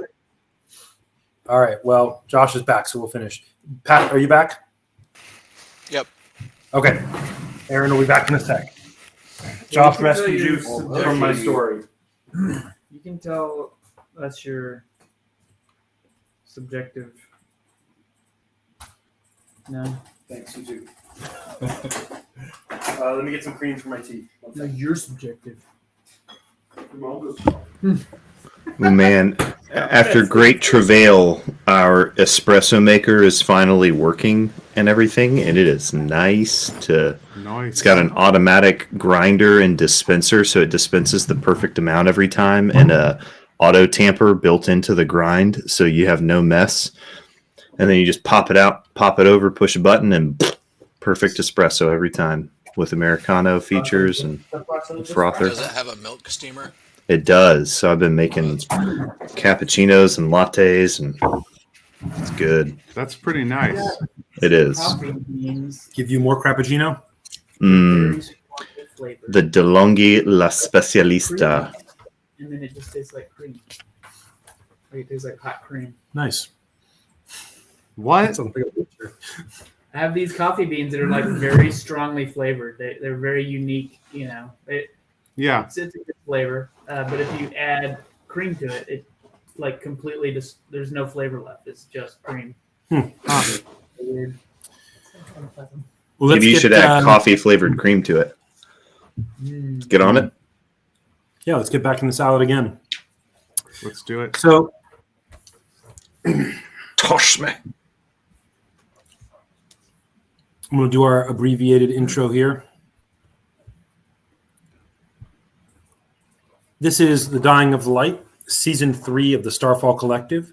Starfall Collective is a collaborative storytelling group using the Dungeons & Dragons game system as a vehicle for creating rich and compelling stories, you've been warned, in a fictional world that we've been developing together for a while. You can find out more about the collective as well as the stories we are telling at the starfallcollective.com. We're back with a new episode. In lieu of finding out who's in this episode, to surprise you all. So we left off just before our break with the beginning of day 3. The great dragon has unfurled himself, taking apart their dragon flesh dome. And looking over the lake, they have seen that it now has big black stone protrusions coming up from it. Somebody asked, I think it was maybe Belvari, asked, are they close enough that you could, hop from stone to stone? They're not. Also not particularly friendly to hopping. They're mucky and wet and also at various steep angles and things. They're not like flat stepping stones. They're just randomly seeming. Oh, they're not random. Belvari is sure they're not random. But they're jutting up as, square and triangular, pyramidic and rounded and whatever shapes coming up. They're at all different heights. They're at all lots of different sizes, lots of different spacings, but they're not like stepping stones that you could just easily hop from one to the other. Unless you're Inca-Tink. Unless you're Inca-Tinking around or something. The white stone has lowered itself, or seems to stay above the surface of the water, maybe a couple of feet. You can't tell from here, but it's, it's above the surface of the water. It is morning. Would anybody like to do anything? So this brings us back. Go ahead, Josh. This brings us back to the moment that I began to describe before our break, where on the morning of day 3, Inca-Tink goes over to Diamondback and sets out all of the components to make the potion that leads one to their focus. And he says, now? And Diamondback had said that he proffers his arm. So Inca-Tink draws some of his blood in a few vials, and he makes three. He makes, I guess, one more, at least, potion for Diamondback. How many does he make? I think he makes one and then looks at Diamondback and says, We're close. One may be all that it takes. We should preserve the rest of the ingredients for the others. All right, somebody, maybe Yoshka, if you don't mind going and decrementing, find the path, locate object, and was that the only thing? And you needed Diamondback's blood. Yeah. Like 2 There was quarts one of more. Detect magic. that. He's down to 4. No, wait, 2 quarts. He's down to -2 pints. Sorry. I have a lot of blood. There's plenty. Don't worry. So what do you want to do, Diamondback? He gives you this little vial. It is first thing in the morning. The murky light of day is streaming through the mossy trees. There are none of the low trees are around you. They all stand at the base of the hill at the nearest, so at least 60 feet away. And there's no canopy above you, right? Because the lake, but the great canopy is, of course, still high above. And it has the same basic character. Right. So I'll approach each other member of the party and tell them I'm going to in search of my magical focus. This will be, if I can get it, it will be a great asset to our party and our ability to survive in this land. Will you come with me? There may be danger from undead. I say Inca- that to each one of you in turn individually. Inkatik is following around, clearly including himself preemptively. Of course, we will all come with you. We are a team, and we will all help each other to get each other's focus. Talbot is going to make the express point that he has literally, or at least almost, no idea how to survive out here. So he should be the next one to get it, just so that he doesn't die if anyone decides to leave camp for 5 minutes. Just as something to put out. He's also going to follow the group. So far, Diamondback has gone to Inkatink first because y'all are there together. Yeah. Then to Yoshka. I'm just going in order of responses. And I guess the three of you go to Talad, Yoshka? I was actually in the middle of talking to the dragon, so Okay, so we'll let you stay with the dragon. We'll pick that up asynchronously Sure. in a minute. Diamondback, you go to Talad next, and he basically, what do you say? Yes, you go with him or no? I say, yeah, of course. I would also like to get some level of protection. So if I could get the next whatever it is, then that would be very nice. And I'd be very thankful. He has no idea how the entire thing works, so he's just assuming it's like a Or even what they're talking about exactly. So he's just thinking, I guess that'll protect me. So maybe I can get some of that. All right. So Talad says he's in. Who do you go to next, Diamondback? Neno. Neno. Diamondback, what do you say to Neno? I say, I'm going to find my magical focus. These are coming with me. It will be a great asset to us to be able to cast infinite spells, because Diamondback doesn't quite understand how it actually works, given that his ally Dwight's character has not explained anything about spell slots. Sorry, go ahead. Yeah. Will you come with us? We have. It may be dangerous from the undead. Before you answer, Neno, Talad, you're here hearing this being said, and you feel like you have a better grasp on, like you can relate to where Neno's coming from about some of this. Putting yourself in her shoes, what's your inclination? What are you inclined that she would probably say as you hear Diamondback saying this? I don't know. I'd say go for it because, why not? Okay. It turns out that is Neno's inclination as well. How did you know? Yeah, that is my inclination. I first I laugh at Diamondback for calling on an old woman to help protect him, and then I laugh at me because of course he has my sword. Not that I have a sword. I have basically a needle and a lot of floofy sounding skirts, but I'm less interested in him having all his power than I am in him staying alive, and I have been collecting cure wounds and that kind of stuff. So I am up for the adventure. And you do have a sharp, and for you large, you as a gnome, a sharp iron kitchen knife. I do. Basically a sword. Which is Good point. a much more clever weapon than any of the others may have of that kind. That's true. Just to say. Thanks. Okay, who do you go to next, Diamondback? Yoshka. Belvaria left. You went to Yoshka first. Oh, I thought he was talking to the dragon, and I hadn't actually gone to him. Toll.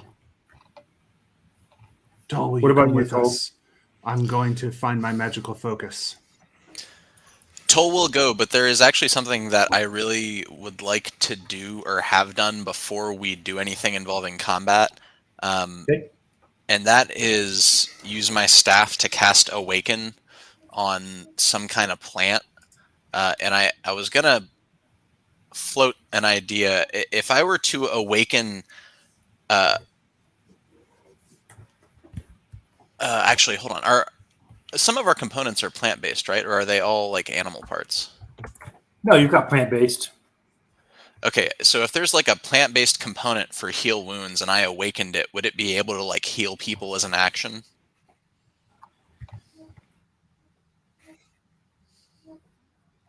Really quickly, but I think it needs to be alive. And your components are like dried. Let me check. You touch a huge or smaller beast or plant. The target must have either no intelligence or 3 or less. The target also gains the ability to speak. If it's a plant, it gains the ability to move its limbs, roots, vine, creeper, so forth. The awakened beast is charmed for you. I think this is tacitly acknowledges that the plant has to be alive. Okay, that's fine. Then my fallback is I think a vine would be a good choice. Okay. I'm welcome for input, but my thinking is that if I picked some giant tree, we would not really be able to move without notice, and a vine could go in contained areas with us and I don't know, choke people. Okay. Like as a kind of whip or lasso that can snake itself. Like a pet almost, like Diamondback's snake kind of. Well, I was also hoping it would be like somewhat useful in battle, but you have to pick stats for it, so I guess that would be up to you. Sure. And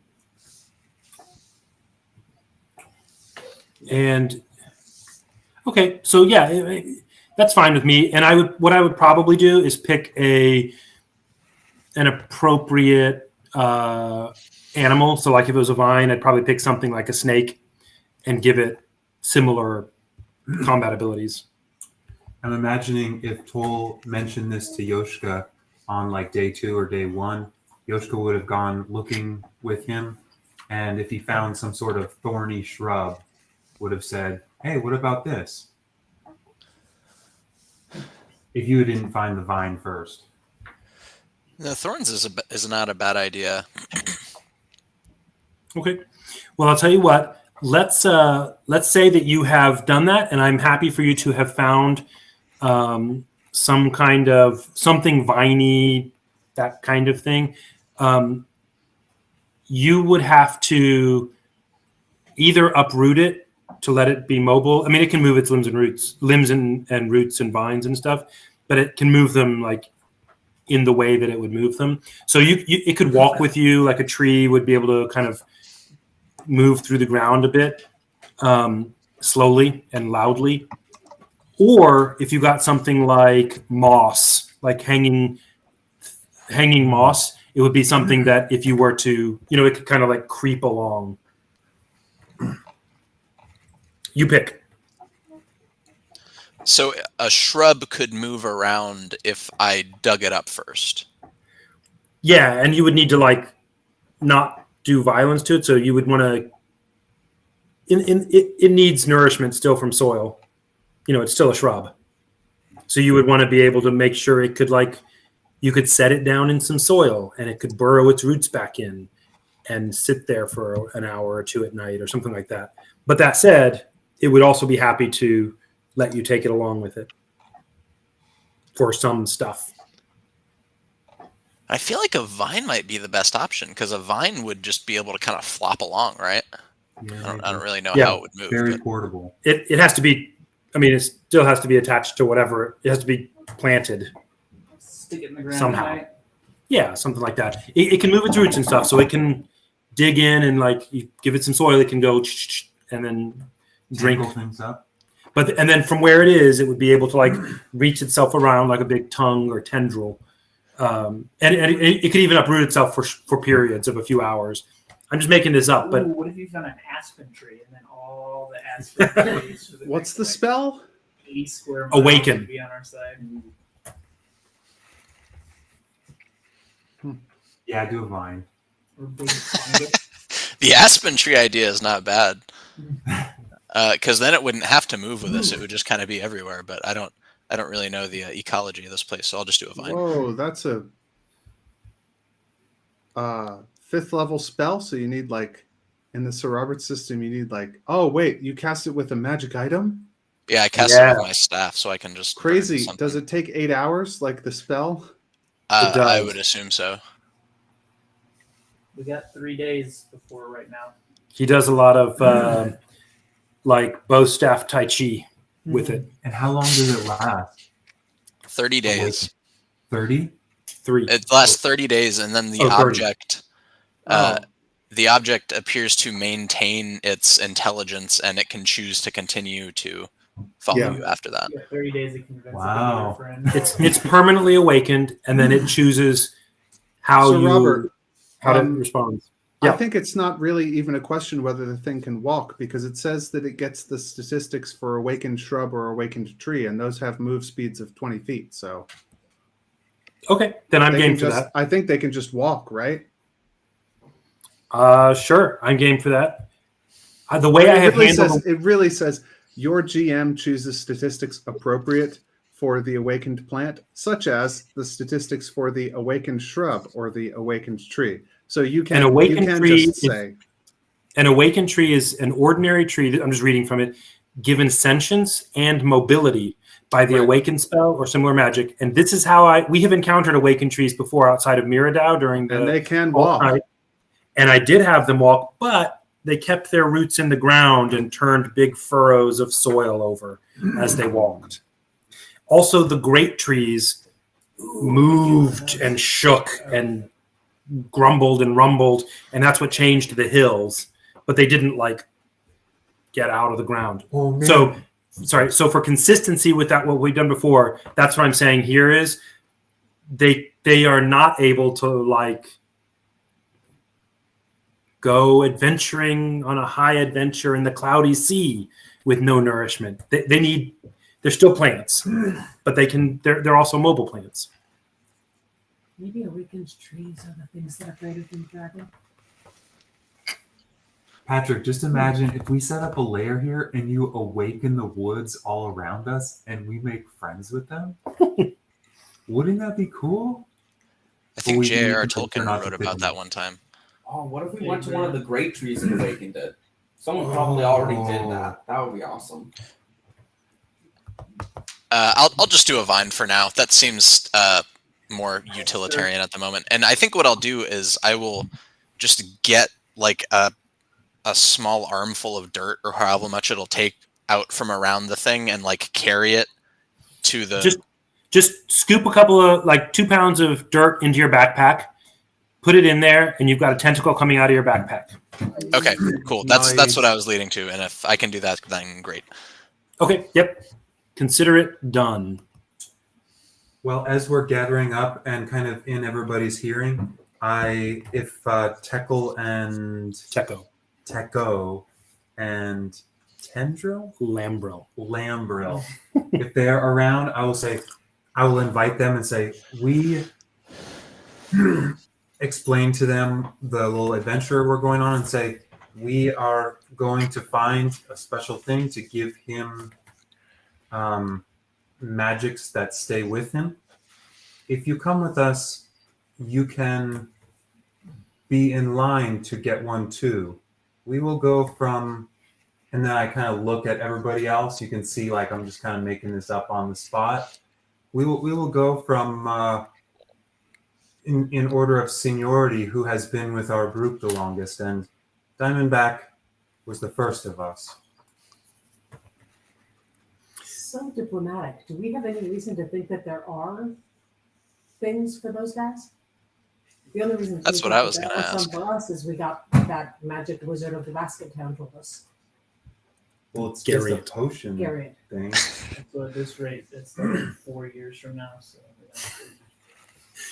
So It's just like a potion maker. It works on just people. Maybe. Maybe it works if they have a focus Well, that that's what exists. Yoshito's going to say. What'd you say, Patrick? I said maybe the potion works if they have a focus that exists somewhere, but there's no guarantee that they have one. Yeah, it could just return nothing. So Lambrel and Teko glance. They exchange glances and are. That's a little too weird for their blood. What they say they'll do instead is keep an eye out on the supplies. They'll do a little hunting nearby and just make sure that the stuff's okay. And Teko in particular keeps eyeing the lake as he's been doing every day. He's trying to figure out how to get something to do with the Bai Shuzen that is wary and not coming near for his daughter. So he's going to focus more there, is what they decide to do. But, well wishes to you, they say. I have asked the dragon during some night in the past 2 days, specifically about how we might cure the daughter. So, I guess they would have heard that answer. Has the dragon given them anything to go on? He doesn't know. Okay. Oh, It's not like and then just before we set off, I sort of am assuming that I'm assuming I know what the answer is going to be. But if the dragon's around, I do approach the dragon and sort of tap tap tap on a scale or a claw or something and say, "Oh, mighty dragon, I honor you greatly. I don't know if you know this, but currently we can only do magic if we have these crappy little components that we pick up from the dirt. And then when we run out of them, then we can't do magic anymore and we probably die. That's happened to several people I know. It's pretty bad. But this guy," gesturing to Dwight's character, has a magical focus that means that he can just cast spells whenever. It's awesome. And I'm going to get one. And we have a potion that can lead me to it. And I'm about to drink the potion and we're going to go looking for it. You wouldn't want to come with, would you? Just to make sure we don't get eaten by undead creatures. Oh, mighty manling, you honor me greatly.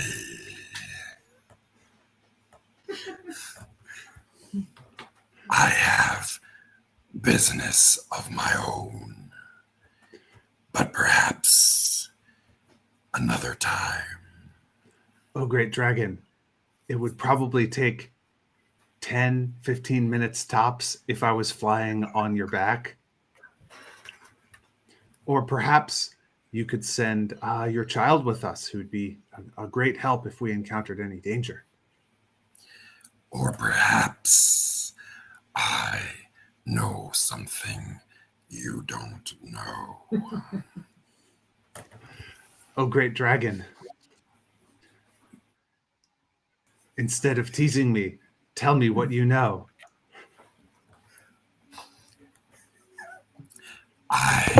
Inkatink looks daggers at Diamondback when he says this. I know where lies my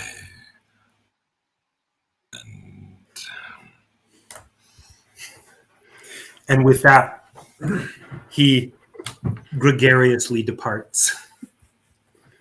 Okay, the dragon's not in. Let's go. Duck, duck, duck, duck, duck, duck, duck. And off we go.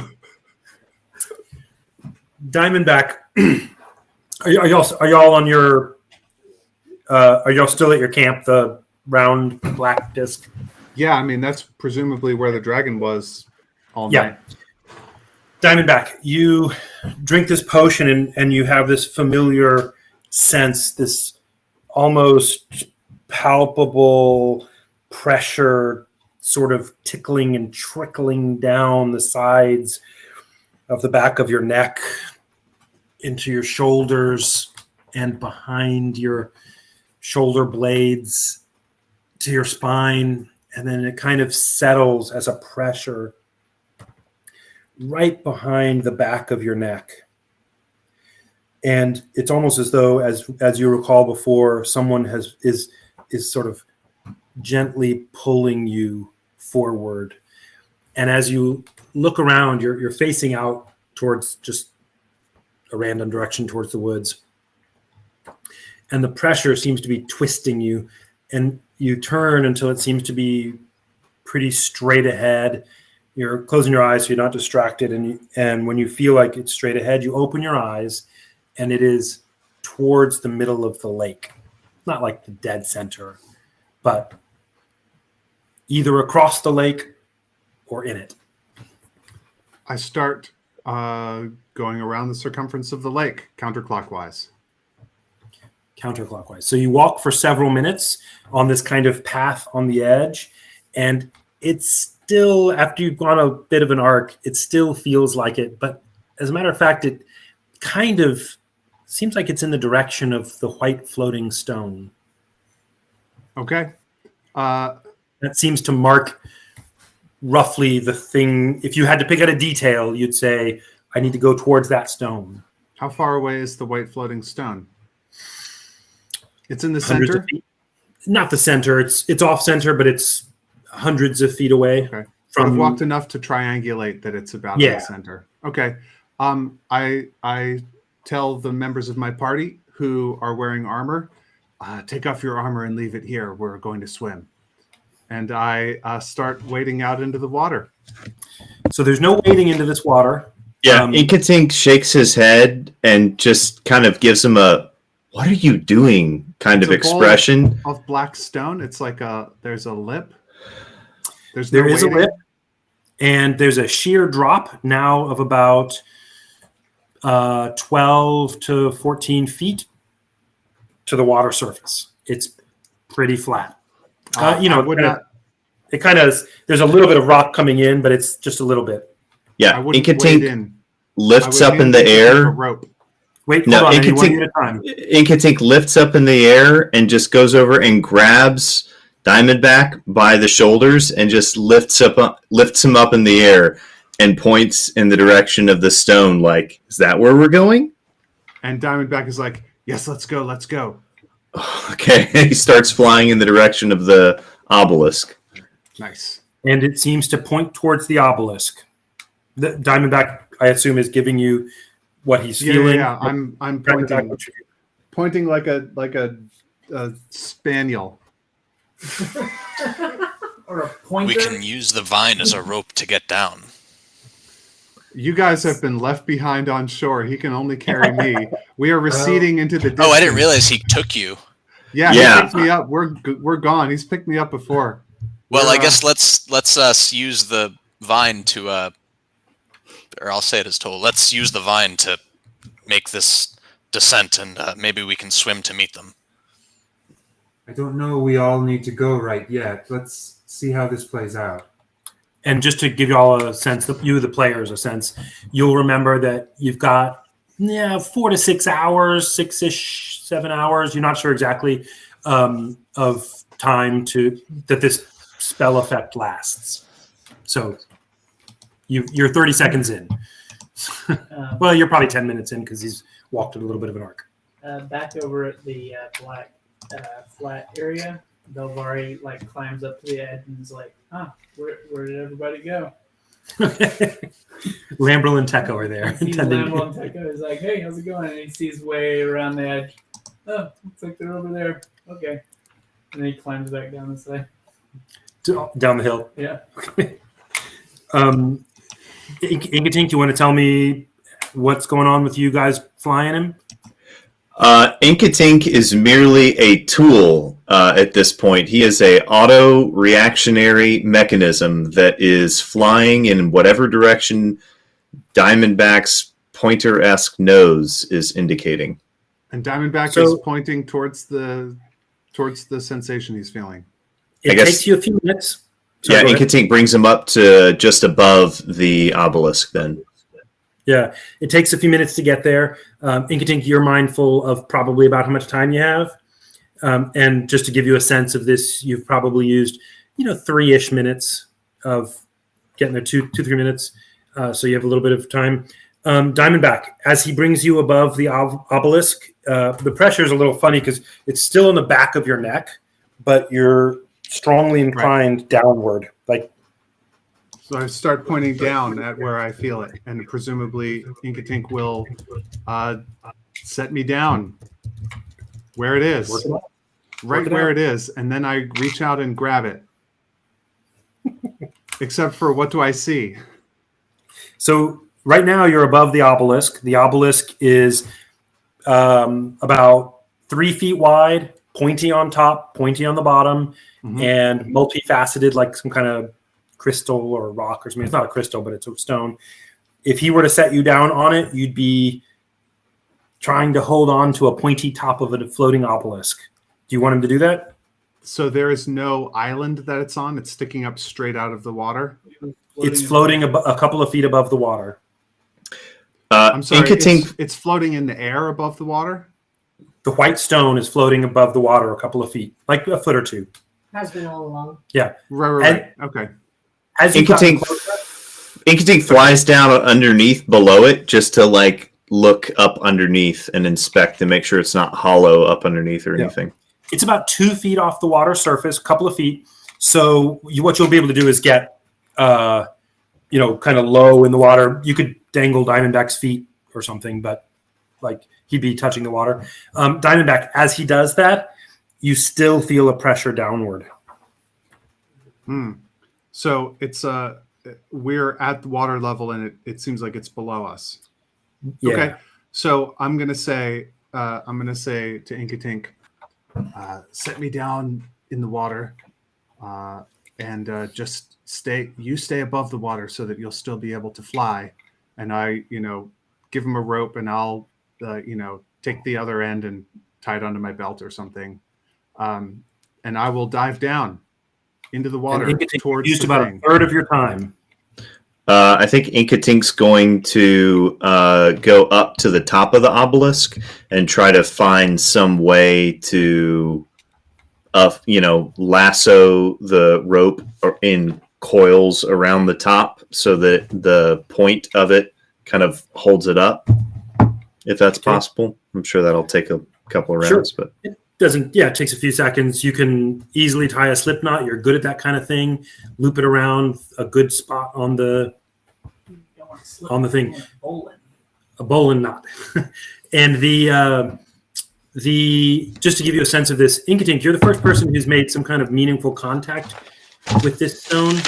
And do I die? No. You did, but it's a little different what you did. As you tug on the rope, it is as firm as the solid earth. Like, it does not push. There's no spring in it. There's nothing like that. It's just there. Doesn't move. It takes you a few seconds to do that. You've still got, you think, a little more than half your time left. Diamondback, you tie the rope around you, or what do you do? I tie a rope to my belt, and the other end to Inkatink, and dive down. Your head I can hold my breath for 3 minutes because of my Constitution modifier being 2. Nice. Inkatink, you see. Sorry, go ahead. I was going to say, I see this happening, and I immediately fly to the closest edge of the water and grab a stone that weighs like 50 pounds or 20, at least like 25 pounds, something to make it much easier for Diamondback to go down. We're in the center, and we took 3 minutes to fly out here. You can't. Oh, yeah, no never mind. Anywhere near. Never mind. Here's what you see. Diamondback's head goes under the water. He dives. You can, he's going that way. And almost simultaneously, a shimmering white form appears about 15 feet from you, hovering above the surface of the water, about at the same level as the white stone. This form is semi-translucent and has a curious shape. It has strange serpentine features, and it's hair moves and flows on its own, thick, sort of ropey tendrils. It has a long, wispy tail coming off the back of it, and it appears to be something like a woman, though not like a woman you've seen before, Inkatink. As Diamondback goes under the surface of the water, it seems to materialize, looks around for a moment, and then starts to, it sees the rope going down, and it starts to make a kind of, what's the right word? A kind of hollow and gravelly sort of moaning sound. I say hollow, it has the sound has an ethereal quality, as does the visage of this creature as well.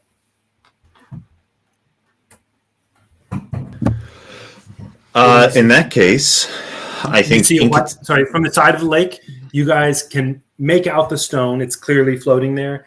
You see Inkatink, you Diamondback, you don't see right now because it's far away, but you do see the white form. Okay. Well, that interrupts this little story I was telling Toll, where I was saying, when I was young, I had a brother who was very foolish, and he would run ahead of the wagons, and my father would say, "No, come back. No, come back. If the Iron Bell finds you, they will take you." And eventually, he said to me, we will protect him if he stays with us, but if he will not listen, we will not follow him into folly."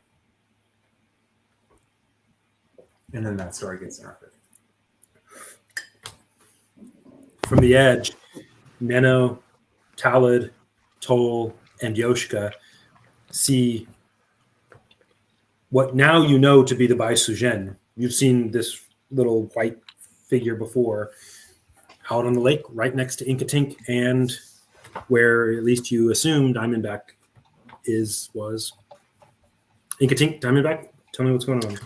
I dive down to where I see my magical focus and grab it. Or, Mr. DM, tell me what I do see.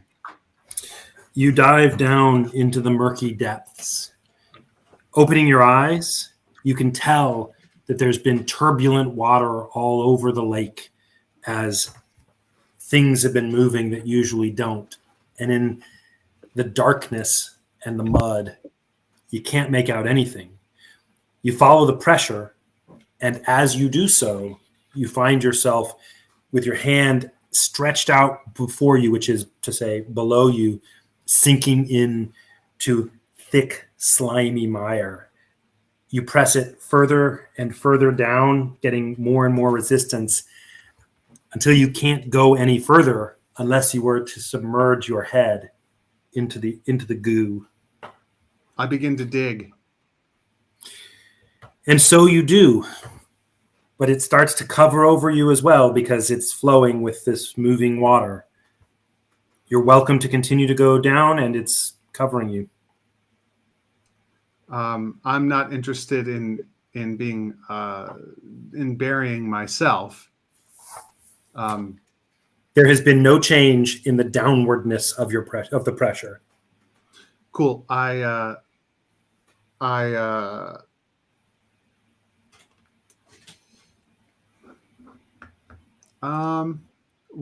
he's figuring that out, tell me what Inkatink is seeing while. I will not tell you what Inkatink is seeing, know. but I will tell Josh what Inkatink is seeing. Inkatink, what's going on? So that Matt can use that information. You have seen now, Inkatink, the Bai Sujen. Up close and personal.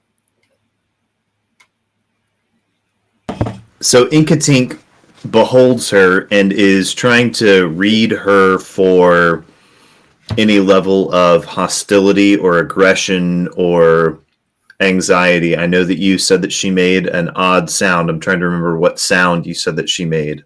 Hollow and gravelly, like, oh, but I can't quite make it hollowish.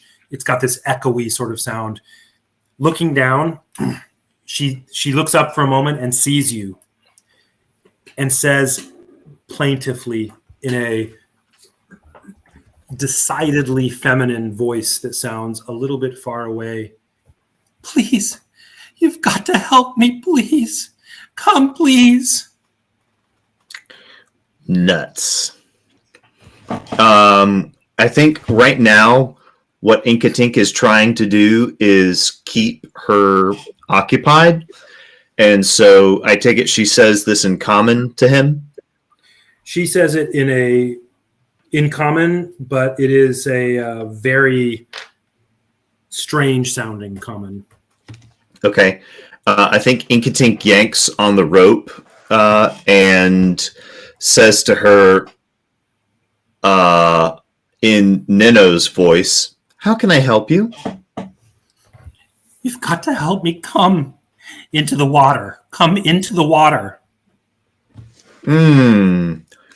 I think he says in a little girl's voice, "I can't swim." Come into the water. Dwight, this is from Dwight. Hang on a sec. I don't have it on Riverside. What does Dwight say? What was it? This is from Dwight? Red flag. That's a communist parade. Yeah, I think right now he's tugging even more violently on the rope. And he says to her, I'm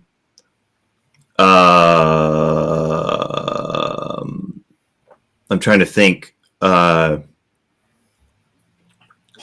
He says, "You don't have any friends, partner?"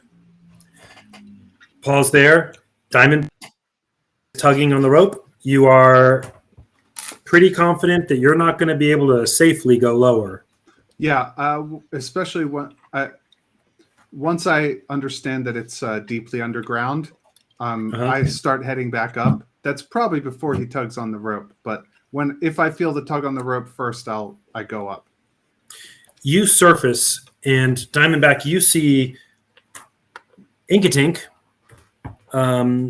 in some kind of strange conversation with this Baisugen serpent woman looking ghost creature floating above the water.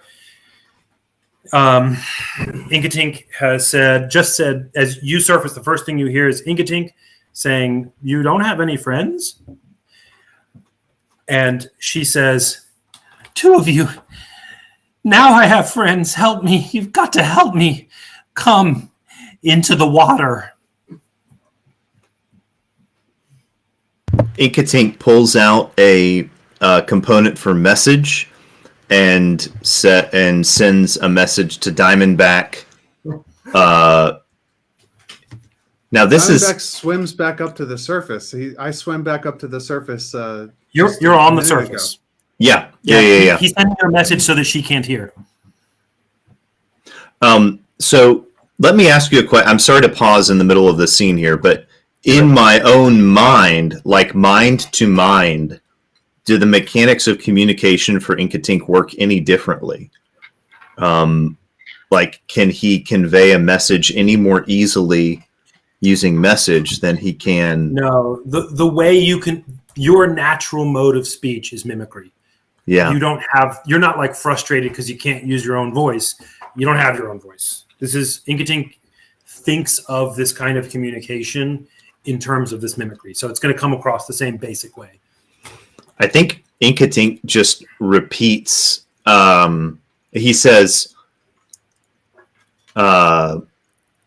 in Yoshka's voice, he says, "She said," and then in her voice, he repeats verbatim everything that she said. I think that's still less than 25 words.